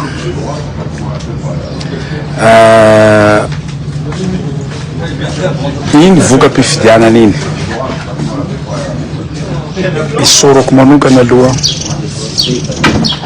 isika vahoakan'ny Toliara tamin'ny fahatokisana satria tsy mbola nisy tamin'ny tantara nampisan'ny Madagasikara na nampisan'ny Toliara nisy solombavambahoaka ny fidimy nahazo 2 mandats za nomenareo 2 mandats ary amin'izao fotoana izao koa mitarika tataka be mihitsy ao a-Toliara namoaka aniny voka-pifidianana vonjomaika iny ny CENI vonjomaika moa izy iny betsaka ny antso gaga tamin'iny voka-pifidianana vonjomaika nomeny CENI mifampiantso koa ny candidat rehetra gaga nahita aniny valim-pifidianana vonjomaika iny nanontaniana CENI izy tena tena mampime mihitsy sady toy ny tongotra vakivaky zao sady maharary no mahamenatra nanontaniana aloha CENI fa maninona io voka-pifidianana io tsy mifanaraka amin'ny PV rehetra fa maninona koa le anankiray bureau de vote anankivaly tsy avoakana valy teny nomeny CENI tompoko dia mampimele izy mitapony le ordinateur ya mitapo le ordinateur raha voabilirina io le anankivaly satria misy miakatra raha ny vokatra satria za de olony lalàna sy za mihitsy no amoaka vokatra alohan'ny famoahany CENI fa tia angamba zavatra azotsika andrefisana azy raika amby efapolo nisan'ny quartier ao a-Toliara izaho sy teny raha ndrena solony aiko 34 tamin'ny raika amby efapolo nitariako ary nitariako lavitra be taritako lavitra zay aloha zavatra tokony fatatsika vahoaka malagasy raha hoe atatsika hoe iny amizay navoaka ny CENI hoe mbola misy voka mpifidianana, mbola misy voka mpifidianana avy amin'ny bureau de vote anankivalo. Fa maninona ny candidat anankiray fa mihoatra raha atao en totalité le ao amin'ny PV. Ça fait zany zéro dolo zany miazy amin'ireo raha nefa tsy denisy izay zavatra iray, tsy denisy izay zavatra iray ka miantso atsika ao tompon'andraikitra mahefa maleo tena isika seni mba hijery manokana an'izany fa zarery ve no mitapy ny ordinateur ikotina vato misy any cité mitapy ny ordinateur tsy vita an'izay betsaka ny tsy fanaran-dalàna fa niezaka tsy niteny ny tena, niezaka tsy niteny tsy ao fomba ny président Fokontany fa tsy neutre daholo fatatsika fa nanao campagne misy proof sady nandray micro anananay proof ny sary rehetra ny président Fokontany rehetra miakandro ny candidat fa niezaka nangina de zay mahagaga mahavarina ho atsika mpitandro filaminana izay miteny itsika rehefa candidat hafa le manao an'le izy de tsisy resaka fa rehefa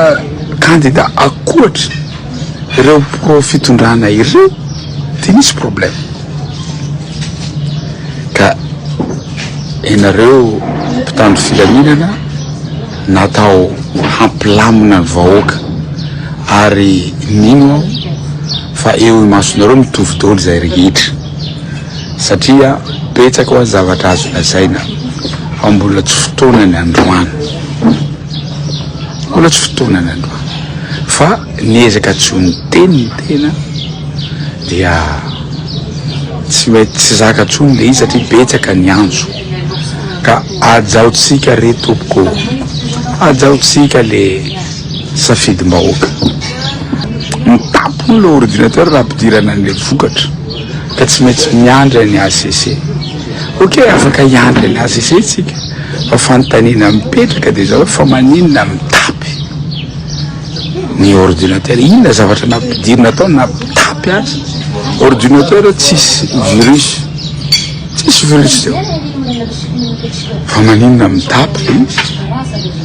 ka izay ny antony itenenana io aza simbaina re aza vonoina ny safidim-bahoaka fa zana-bahoaka daholo isika rehetra io olona avy any amin'ny Fokontany daholo isika rehetra io fa ny mampiavaka atsika ianareo tompon'andraikitra mahaleo tena, ianareo mpitandro filaminana mahaleo tena tanteraka, ny ACC mahaleo tena ka izay ny antony anovako an'izao vidéo zao mba jereonareo manokana le izy, jereonareo manokana le izy satria trop c'est trop. Ianareo mitady filaminana aoka hajaitsika ny safidim-bahoaka fa io fitondrana mitongilany no mahatonga fikorotanana hitatrika eto a Madagasikara. Fefa mijaly ny vahoaka, fefa mijaly ny vahoaka ary tsy zaka ny vahoaka izao fijaliana izao vidy mary miakatra ny ekolazy fa tsy vita tsony lalana potika fantsy ny rano tsisy fa tsy hainy androy tsony eny tsisy rano zao, tsisy rano daholo na ao amin'ny kapitaly na ao Antananarivo mijaly rano, mijaly ny vahoaka tsy mihetsika ny vahoaka malagasy akorotana zao ary ambarako koa eto tsy avy aminay zany io amenareo proof avy aminay fikorotana tsy avy aminay zany aoka zava zay ary aoka tsika mpitandro filaminana hitsara ny marina sy ny rarina masahiko reo rehefa hitanareo tsy mety ny ataony hafa samboly izy sambory izy tahaka ny ataonareo amin'ny olona tsy namory anyreny fikorotana tsisy fikorotanana zany profonareo niezaka arany tenako na ny namana rehetra nangina foana amin'ny tsy fanarandalana rehetra noho ninona fitsindrovana samy malagasy ka engany mba tsy hitapy koa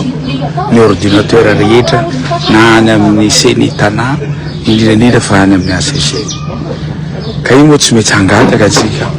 fansambato ndray koa anao taratasy any amin'ny ACC fa tena tsy possible moa zany hoe hitapy zany ny ordinateur tsy haiko aloha tanàna hafa eto zao miezaka nangina tsy vita ny président fokontany fa ianareo directeur régionaux rehetra nandeha nanao campagne fa ny teny président ny ACC tsy mahazo manao campagne na manatsika nareo nanao campagne dolo niezaka nangina zany ianao gouverneur nanao campagne niezaka ACC mihitsy ny te sady tsy mahazo manatsika no tsy mahazo manao campagne anananay sary be dia be anao gouverneur nanao campagne anao niezaka zay nangina dia avy aminay ve zany ho atsika mpitany filamina avy aminay ve zany fanafitoana avy aminay fanafitoana président ny ACC zao mihitsy tonga tany Atsulia ny teny an'io zavatra ohatsy ny président fokontany ny directeur régionaux rehetra ny gouverneur tsy mahazo manao campagne dolo nareo rehetra mandray micro manazy dia avy aminay fanafitoana zany ka tsy ataoko lava fa tena nanaovako an'izao vidéo zao mba tsy hananatsika olana tsy sy mikorontana eto a Madagasikara ary mitandrina foana filamina zay tsy mendrika mivahoaka malagasy tsy mendrika mivahoaka malagasy ikorontana amin'izao fijaliana mahazo anay zao mahazo mivahoaka malagasy ka dia apetraka amin'ny fahendrenareo seny hitadiavinareo expert ny ordinateur anay ao mivoaka mpifidianana rehetra tsy mitapy ny anary eny any mitapy ny ordinateur dia mba jerenako any Antananarivo zany so dia hitapy ao ndray koa ny ordinateur rehetra ka izay re tompoko apetraka amin'ny fahendrenareo rehetra samby hotain'Andriamanitra isika rehetra firenena samby ananatsika ty samy mpivelona eto a Madagasikara isika ka engany mba ny fiadanan'Andriamanitra ho any ambany lanitra rehetra samby hotain'Andriamanitra isika rehetra to ny kandida sy teny Randrena Soloneko izay mitarika ny lisitra Firaisankina ao amin'ny disika ny toliara voalohany no ndrenesitsika teo. Izy raha teo moa zany dia filoham-piara-mitantana ny vondrona politika Firaisankina Foibe nanazava ny zava-misy amin'ny ankapobeny ny antoliara fa tena nanaitra amin'ny be sy ny maro zany dia hoe mitapy ny ordinateur ny seny rehefa mampiditra ny vokabato ho azo tao amina bureau fandatsam-bato miisa 8. Zavatra tsy mbola fahita ny sahala amin'izany. Za ve moa iverenantsika tsony tahaka ny hoe volamena manjavona mivadika vy. Iverenantsika tsony ve ny amin'ny hoe cyclone misy maso sy ny sisa teto Madagasikara daholo na ahitana izany fomba fiteny samihafa izany dia izao indray zany amin'ny raharaham-pifidianana dia misy voambolana vaovao indray zany re amin'izao fotoan'izao ny mampitapy ny ordinateur tsotra fotsiny ihany na ny fahafenoan'ny virus zany izay mihinana zany amina application na logiciel na ihany koa zany mety misy zavatra izay tsy raisin'ilay logiciel amin'le izy zany noho ny zavatra feno be loatra zany lafilafiny zavatra tahaka izany izy fa mahavalalana be ny ihany mitovitovy amin'ilay boribory tamin'ny fahatelo nisy any député Fenitra Lambomanina hoe nahoana no tsy hita reo afitanana an-tsoratra izay amina birao fandatsam-bato izay tsy any Vondrozy, tsy any Kandreo, tsy any Befotaka, tsy any Midongy Atsimo, tsy any Benenitra, tsy any Beroro no misy fa eto Antananarivo renivohitra amina kilometatra izay vitsy monja miala amin'ny boribory tamin'ny fahatelo nitrangana izany dia gaga sy talanjo nisika hoe makaiza sy makaiza ary inona ny anton'izany trangan-javatra rehetrarehetra izany. Ireny horonatsary foy nalefantsika ireny, fitantsanany zava-misy nalefantsika ireny dia ahafahantsika mamatatra sy mamaritra ny zava-misy amin'ny ankapobeny, amina hoe tsy milamina ny raharaham-pifidianana eto Madagasikara, ary tsy diso ny adevitra raha namokatra izao fandarana izao ny amina hoe harovako ny safidiko, satria misy safidim-bahoaka izay voatotoina zany amin'izao fifidianana solombavambahoaka izao, satria dia miseho amin'ny endriny samihafa any amina distrika samihafa manerina amin'ny Madagasikara ny tsy fanarahan-dalàna, ny endrika fanaparam-pahefana, satria misy olona izay avoararany lalàna tsy tokony hanao fampielezan-kevitra manao fampielezan-kevitra, misy olona izay tsy tokony hiandry ny fotoana ny fifidianana mbola hanao fombafomba samihafa handresen-dahatra ary mety hampiasa fitaovana sy lafin-javatra samihafa kanefa dia nanao an'izany. Ary misy ihany koa fitaovana tsy tokony nahetsika, tsy tokony hampiseho foronana amina kandida iza na iza kanefa dia nisy nanetsika tamin'ny vaninandrom-pifidianana izany. Ary ny fifidianana nandritry ny fotoana iny mihitsy izay tamin'ny alalan'ireo fitaovana maro samihafa dia nitarika olana zany, satria dia misy ny efa voasiny mialohan'ny fotoana précoché, misy rehefa tafiditra mialohany ny fotoana hanaovana ny latsabato, ary misy ihany koa rehefa ireo fitanana an-tsoratra izay hoe tsy natao raha tsy niandrasana maraina satria hoe tsisy ny jiro, ary marobe tamin'ny toerana samihafa nanerana an'ireo birao fandatsaham-bato no tsy misy jiro zany dia malalaka zany ny mpanararoatra rehefa tsy misy ny jiro tao anatin'ireny vanim-potoana izay nanatanterahana ny fifidianana ireny. Dia misy teniny amin'ny hoe ka efa fantatra anie zany fa ohatran'izany ny fomba fiasan'ilay fitondram-panjakana, fa efa nisy ny fanairana samihafa, ary ireny trangan-javatra ireny no antony rekomandation marobe izay navoaka ny teo anivon'ny volana Eropeana mpanara-maso ny fifidianana efa tany amin'ny taona 2024. Ny ampita nakaty amin'ny taona 2024 ary nitenenan'ny Christian Prada izay manao mission mpanara-maso ny volana Eropeana momba fifidianana ny aminy hoe ireto no toromarika mbola tsy tanteraka ilay fitondram-panjakana hikarakarana ny fifidianana tena mba hadio sy ho eken'ny rehetra, satria zany moa mitanjona rehefa raharaham-pifidianana, saingy teo tahaka ny hoe rano andamosiny ganagana daholo zany rehetrarehetra izany izay tian'izy menakavy natao ihany no natao, dia tahaka ny mandeha fotsiny fanambarana ny amin'ny hoe mizotra tsakany sy andava ny fifidianana, tsy dia tena nahitana olana sy ny sisa, fa rehefa tena mamoaka zany isaky ny distrika ireo kandida na io izay avy amin'ny firaisan-kina na avy amin'ny tsy miankina, dia hatarafana zany sy hahitana sy hahatsapana ny aminy hoe tena tsy mandeha amin'izay loana ilay fifidianana, dia tonga ao anatin'ilay hoe fifidianana izay tsy feno fahadiovana no fifidianana nitranga tamin'ny 27 volana May. Dia miverina amin'ny teniny Andriamatoa sy teny Randriana Solonaiky isika raha toka nanao fanambarana ny teo amin'ireo mpitandro ny filaminana amin'ny hoe tena tsy misy afa-tsy ny tompon'andraikitra mamoaka ny voka-pifidianana ihany tokony andrasana, dia tsy hanaitra ve zany raha ohatra ka misy tranga mahampiaya hitan'ny kandida, ary misy aza ny famoaham-bokatra izay avoaka ny tompon'andraikitra misahana an'izany fifidianana zany mampiaya, dia tsy tokony ho tenenina ve zany fa avela fotsiny amin'izao angina manoloana an'izany ny kandida izay niezaka nanaja ny lalàna mba hahatonga azy ho kandida ara-dalàna, nandoko caution izy, nameno ny antota taratasy rehetrarehetra ahafahana mirotsaka mazava ho azy, manana ny taratasy fahadiovana izy amin'ny alalan'ny bulletin numéro 3, manana ny certificat de nationalité malagasy izy, nandohetra ara-dalàna izy, ary voasoratra tao anatina lisy fifidianana izy, kanefa rehefa tena hiatrika an'ilay fifidianana dia zany zoro rehetrarehetra zany tahaka ny hoe hampangino ny vavanareo kandida fa sao dia ianareo no hitarika korotana. Ny filazana ny marina,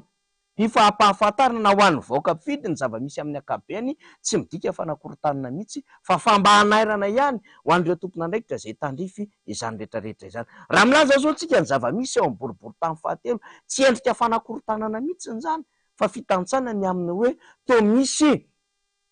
antota taratasy na procès verbal izay misy maningina tarehimarika eo anolohan'le tokony ho ara-dalàna izay eny ampelantanan'ireo kandida mpifaninana mitovy izany, fa rehefa tonga ny anivon'ny seny dia mazava be tsy mitovy ilay PV. Ny sasany aza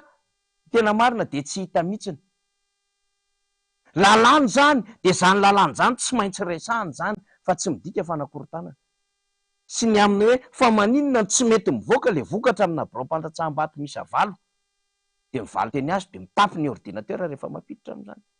tsy endrika fanakorontanana mihitsy zany fa filazana marina sy ny aminy hoe avoay vokatra tahaka ny zava-misy tany amin'ny distrika amin'ny Vondrozo.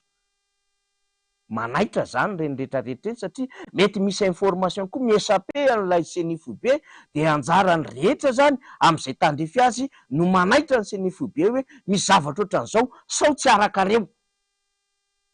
Itsika moa zany amina fandarany ohatran'izao miezaka mamondrona ny vaovao rehetrarehetra ho eny am-pelantanany rehetrarehetra zany. Izany no antom-pisiny ny fandarana mba ahazony ny vahoaka amin'ny ankapobeny miaro ny safidin'izay nataony, satria raha toa ka nandany fotoana ny vahoaka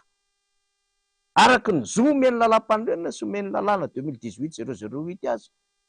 ny amin'ny mampiasa ny zony ny vahoaka malagasy ary nisy didim-panjakana nanaiky azy ifidy convocation des électeurs ty antso ifidy an-datsabato tamin'ny 27 volana May ary nalefa ny adidiny le vahoaka malagasy kanefa mandeha any amin'ny tsy tokony ho izy le safidiny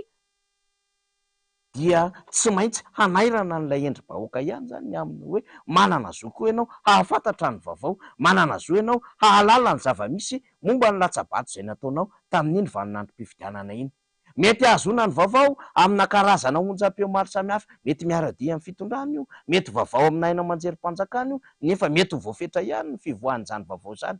Fa isika ihany koa zany dia miezaka amin'ny mampahafantatra n'ilay vaovao maro lafy mba hahatonga ny rehetra araky ny tandrifiny mba hahafantatra sy tsakotsako ny amin'ny hoe zany tokoa kay ny zava-misy ary zany tokoa kay ny endrika tokony hijoroana ho an'ny olom-pirenena raha toa ka voatoatoana ny fahazony ny vaovao ary indrindrandrindra ny mety ho safidy izay nataony zany. Trangan-javatra ohatran'izany no hitondrantsika fanamariana samihafa amin'itony fandarana zay novokarina itony ary hanairana ny aminy hoe misy olom-pirenena zay heverina fa tompon'andraikitra hahafantatra ny tokony tandrify azy araky ny lalàna izany. Dia tsy vitany hoe mihainy fotsiny izy ny voka-pifidianana fa tonga hatramin'ny fanaraha-maso sy ny fiarovana ny safidin'ny ray ilainy zany raha ohatra ka misy fameriverenina fa na familiviliana na miseho amin'ny endriny samihafa lay mety ho famoaham-bokatra na mety ho filalaovana manipulation amin'izay vokatra izany. Zany koa manko mbola adevitra amin'itony trangan-javatra misy eto Madagasikara itony. Ankoatran'ilay resaka fraude, misy manipulation samihafa ihany koa manahirana dia manahirana ny amin'izay kilalaom-bokatra zay. Ka ny faniritsika dia hoe araky ny teny président teny teo tsy misy manana tombony amina endrika tsy filaminana, indrindrandrindra ka krizy izay mety avoaka ny raharaham-pifidianana satria ny nananganana ny seny vao meram-pirenena mahaleo tena misahana ny fifidianana ary namatsiana volabe an'izany seny izany dia hahafahan'izy ireo manao lafin-javatra tafiditra ao anatin'ny kilalao madio ka mba tokony atokisan'ny rehetra zany dia nomena azy ireo daholo moyen rehetrarehetra na ny moyen materiel financier teknika hatramina formation sy ny sisa eo am-pelantanan'le seny nomena azy ireo daholo ny fahafahana araky ny lalàna ametraka ratsa mangaika any amin'ny faritra distrika commune fokotany ary omena azy ireo daholy ny miendrika famatsiana zay voasoratra ao anatin'ny sora-bolam-panjakana miampy ny basket fond avany amin'ireo mpamatsy vola zay partenaire technique et financier PTF zay afaka mamatsy raha ohatra mbola misy filana zay tsy anana ny seny araky ny teti-bolam-panjakana zany dia misy famatsim-bola hafa azony seny. Dikan'izany ny moyen rehetrarehetra dia eo am-pelantanany seny fa ny fomba ahafahana manatanteraka amin'le fifidianana mba ho azony rehetra ekena ny valiny sy adio angarahara ara-demokratika zany dia anisany hoe tena fanamby lehibe dia mba maniry an'izany rehetra ny ahafahana zany mahazo an'izany foto-kevi-dehibe ny ampijoroana ny seny izany. Taorina ny 7 nge no nitrangana zany adevitra izany ny aminy hoe mampiahiahy ny fomba fikarakarana ny fifidianana satria teo ambany fiahian'ny ministeran'ny ady-tany dia misy an'le CNE zay manara-maso ny fifidianana sy ny sisa ohatrohatran'izany ka mba tsy isiny zany hoe tratry ny tsindrim-panjakana izany ny fikarakarana ny fifidianana sy ny amin'ny hoe tsy tonga any amin'ny tokony andehana n'le bulletin multiple tamin'izany fotoana tany sy ny fomba fahatongavany vokatra tany amin'ny kopôla mandeha any amin'ireo distrika samihafa dia ndaotsika ampijoro vao meram-pirenena mahaleo tena. Zany angeny ny esprit nananganana seny zany ny antony nanaovana n'ilay bulletin unique anjo moa amin'izao fotoana izao efa vita ny sasany no miadevitra na bulletin précoce satria tamin'ity fifidianana ity zany dia betsaka ny vaovao miparitaka tetseroa fa misy ny taratasin-datsabato zay efa misy manao marika manokana précoce ny anaran'izany. Misy taratasin-datsabato tsy misy sonia ao ambadika zay tokony misy atsapaka roa am'ireo tompona ndraiky teo anivon'ny birao fandatsaham-bato no anaovana atsapaka fa tsy misy an'izany. Misy olona afaka mifidy tsy manana kara-panondro na mety mitovy lanja na mitovy leta amin'ny kara-panondro fa de afaka mifidy fotsiny satria hono manana kara-pifidianana tsy voafaritra mazava na ny endriky ny anarana ao anatin'izany lisy-pifidianana zany. Misy lisitra zay tsy tokony nanatanterahana fifidianana tahaka ny zava-misy tety Andranoro tamin'ny fotoana nanatanterahana fifidianana iny fa notanterahana izy zava-misy daholo zany resahantsika izany. Ka izany no entintsika hanaingaina ny amin'ny hoe tena mbola sarotra no miteny hatreto fa tena nandeha tena mizotra araka ny tena tao anatin'ny fangaraharaana ara-demokratika sy ny fahadiovan'ilay fifidianana raha toa ka ohatran'ireny resahantsika ireny daholo ny trangan-javatra zay miseho. Raha pitsotsika dia mbola hapiditra vahiny hafa ary hahazo ny vaovao avy any amin'ny faritra hafa indray dia aheno zava-baovao indray tsika fa mbola tsy hiteny hoe inona indray ny zava-misy any amina distrika hafa. Fa mbola ao anatin'ilay tsy filaminana le fifidianana zany rehetrarehetra izany fa rehefa tena karoanao marinao ambadika zany rehetrarehetra zany dia misy fanjakana fitondrana matahotra mafy ny tsy ahazo solombavam-bahoaka avy amin'izy ireo ho maro ao amin'ny lapan'ny antenimierantsima-zaza dia manao ny endrika rehetrarehetra zay tena efa ivelan'le tokony lalao ara-pifidianana madio mihitsy no milalao dia tonga aminatin'le hoe tena terena tsy maintsy ny mpiaradia amin'ilay fitondram-panjakana zany no isehatra maromaro ao anatin'le antenimieram-pirenena. Eny fa efa nahazo izany nge le fitondram-panjakana tamin'ny taona 2024 ka hatramin'ity ipetrahantsika ity satria tapitra any amin'ny 2 volana Jolay ihany mandahan'le solombavam-bahoaka. Fa nitondra inona amin'le fitondram-panjakana tamin'iny mandat voalohany iny ny fananan'izy ireo majorité teo anivon'ny Assemblée nationale. Tsy niteraka stabilité zany ary tsy nampiakatra ny taux de croissance amin'ny Madagasikara zany na napidina ny taux de pauvreté zany fa vao mainka ara betsaka ny adevitra ny seho teo anivon'izany antenimieram-pirenena zany. Zao izy ireo hitsaroko an'le majorité indray de majorité makay zany tarohan'izany isin'ilay hoe tena hitazona fotsiny le fanjakana ilay filohan'ny repoblika sy ny mpiaradia aminy mba tsy hisy anelingely ao anatin'ny 5 taona ve ka hanao zay tiany atao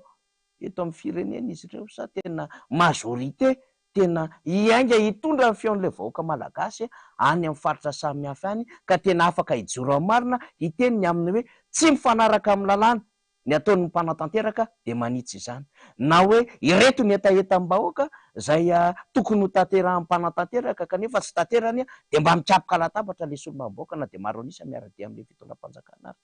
ary tena mba ameasin'le antenimieram-pirenena tena hoe androm-panjakana mpanao lalàna mpanara-maso ny asan'ny gouvernement mpanitsy ary ihany koa mitondra tolo-dalàna mba ahafahana manatsara amin'ny fiainan'ny vahoaka malagasy amin'ny ankapobeny. Izany anie no asan'ny solombavam-bahoaka ary izany no asan'ny antenimieram-pirenena. Izany no isin'le séparation de pouvoir hafa ny fahefana mpitsara hafa ny fahefana mpanatanteraka ary hafa ny fahefana mpanao lalàna. De ingany ka tsy hoe nitetika azo maro anisa fotsiny ihany ka anana fahefana mpanao lalàna ho baikony ny mpanatanteraka de tahaka ny anankiray ihany zay orchestren'ny exécutif ny législatif. Ingany eo isika tsy ohatran'izany lay sary hitranga atsoato satria miazakazaka azo an'izany miaro anisa zany rehetra ka raha maro anisa tsy miorina eo ambonin'ny fahamarinana everina ihany fa mety hitsingilaila hitsingevaeva ao anatin'ny 5 taona zay ananana mandat anankiray. Petratsika zany lafim-panadihadiana samy hafa izany satria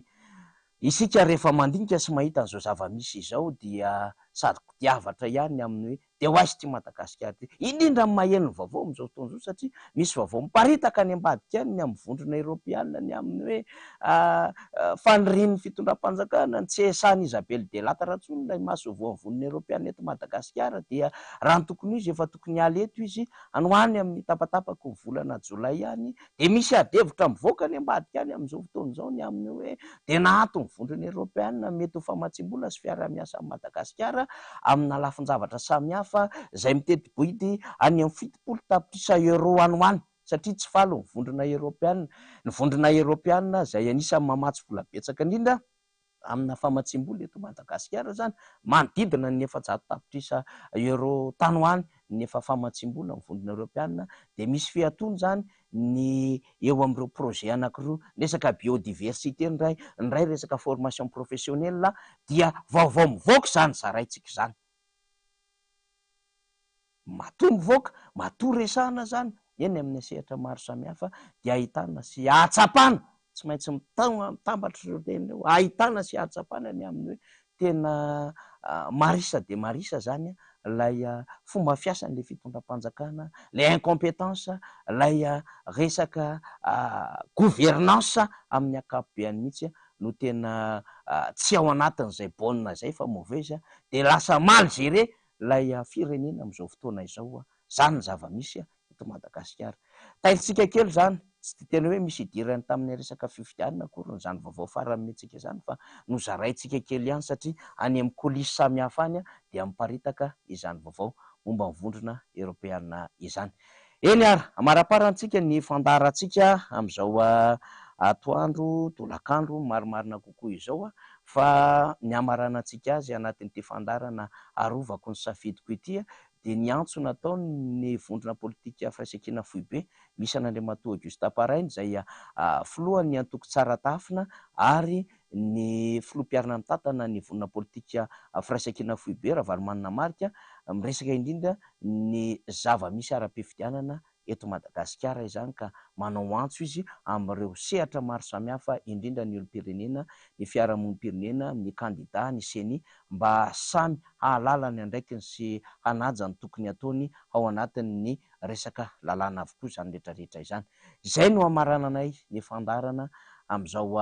alatsinainy 7 ny volana Jona izao. Manome fotoana ho anao indray ny tena korapitso de isy vaovao hafa mihitsy hoentiko amintsika rapitso, ary misy vahiny ihany koa hiakatra eto amin'ny fandarantsika ao anatin'ny fandarana arovako ny safidiko. Ny tandrifin'ny olom-pirenena kosa nefa zany dia miezaka manaraka tsara ny vaovao amin'ny alalan'ny fironam-bokatra sy ireo mety ho raharaham-pifidianana hitranga tany amin'ireo fandatsaham-batsy ny vokotany isy atsika samihafa rehetrarehetra tany. Makasitraka tompola, makatelina tompovavy. Fanabotsinana ny vato azon'ireo volomboasary ao anatin'ny taratasy fitanana antsoratra na PV alefa eny amin'ny seni no nentin'izy ireo angalaram-bato amin'izao fotoana izao. Malona izany dia tsy afaka ny andry ampitoniana ny valim-pifidianana ny firaisan-kina hoy Iparaina Auguste. Ino ny plan B? Zay aka bas dia hoe iteno indro fa sagneky dia sagneky. Na ino avy na ino avy ary tokony atao alohaloha itsy zavatra tsy fa sy miandro hoe tononiny fotsiny dia hoe miandro ampitoniana, sy miandro ampitoniana sony zahay izao, sy miandro ampitoniana sony satria ty zavatra ty tena efa sy sony zavatra ataonary zareo zany. Mara mahita nareo le publication ndreo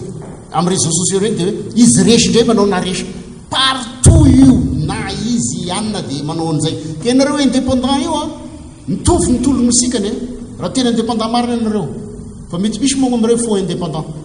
tovy ny tolony samby miaro safidin'olo, fa ianareo koa nge ho asiany koa satria izy tena sy sara misy ny résultany raha tena ny retelezereny nalatry nataony dia anindray izy zao magnano. Ianareo amin'ny CMRV ny magistrat ianareo mbaoka sara mba hanao gn'asa anareo matoka anareo koa zahay anareo aty amin'ny CNI io moa mbola andeha amin'HCC rehefa avy eo fa sy sara raha ikorotana tsy firenena antsika ty sara ny fikorotana fa aza dia manao loatra ianareo io sisy zavatra ho vitany io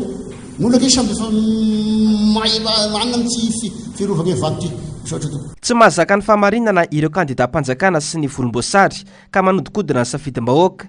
Niezaka ny andry ampitoniana ny valim-pifidianana sady nanome fitokisana feno an'ireo mpikarakara ny fifidianana ny vovonana firaisan-kina na dia teo aza ny tsy fahalavorariana ny tranga tamin'ny andro ny latsabato, kanefa ankehitriny raha ny nambarany dia voatery ilaza ny heviny malona ny finiavan'ny volomboasary sy ny ekipany anodikodina ny safidim-bahoaka. Manoloana ireo vaovao tsy fitarainana ary pirofo eto ampelantananay ankehitriny dia manao izao fanambarana izao izahay. Misy ny fikasana ary efa tanterahana ankehitriny any amin'ireo farim-piadidina maro manerana ny osy ny fanaovana osoka, hanovana sy hamadihana ny voka-pifidianana. Efa nametoky ny mpifidy izahay fa tsy anaiky lembenana ary hiara tamin'ny farany ny safidim-bahoaka efa nametoky ny mpifidy zahay fa tsy anaiky lembenana ary iaro hatramin'ny farany hoe aminareo ny safidim-bahoaka zany a milaza izahay fa tsy azo ekena ny fandrobana ny safidim-bahoaka sy ny barofo ho famitena ny demokrasia eto Madagasikara. Noho izany, voalohany, mitona ny rehetra tsy ankanavaka, indrindra ny kandida sy ny mpanohana azy ho mailo ka anoy sy anamafy ny fanaraha-maso ny fikirakirana ny voka-pifidianana eny amin'ny ratsamangaiky ny CENI sy ny SRMV eny amin'ny distrikta. Faharoa, miantso ny kandida rehetra sy ny mpanohana azy hangataka avy hatrany ny fampitahana ny PV eny amin'ny CENI sy ny SRMV eny amin'ny distrikta raha vao vatany vao mahita fa tsy mitovy ny vokatra eo ampelantanany sy ny avoakany SRMV. Fahatelo, miantso fiaraha-miasa amin'ireo firaisamonim-pirenena mpanara-maso ny fifidianana mba hifanometanana ho amin'ny fisakanana izay mifamadihana safidim-bahoaka dia davin'izy ireo atao. Miantso ny CENI foibe izay anome baiko ny CENI sy ny SRMV eny amin'ny distrikta hanana fomba fiasa marina sy mangarahara amin'ny fikirakirana ny voka-pifidianana. Ny fanatanterahana ny voalaza ny 9/20 sy ny 9/7/20 ary ny 9/2/20 ao amin'ny lalàna fehizoro mifeny fifidianana dia takinay ny anomezany SRMV ny kopy voka-pifidianana ho an'ireo solotenan'ny kandida sy ny fahafahan'ireo kandida hanao ny fampitahana ny voka-pifidianana eny atoerana alohan'ny anaterana ny vokatra aty Antananarivo. Tsy rariny ny fanaovana tsinotsinona ny vahoaka izay topahefana ka ahodikodina tahaka izao ny safidiny nandritra ny latsapato. Mitana ny teny nomeny ny firaisan-kina ny amin'ny iarovany hatramin'ny farany ny vatom-pifidy. Efa niezaka na nefa ny didi ny vahoaka malagasy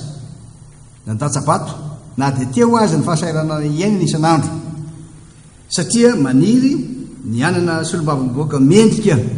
sy vonina tena hiaro sy tondra ny fanarenana ny firenena.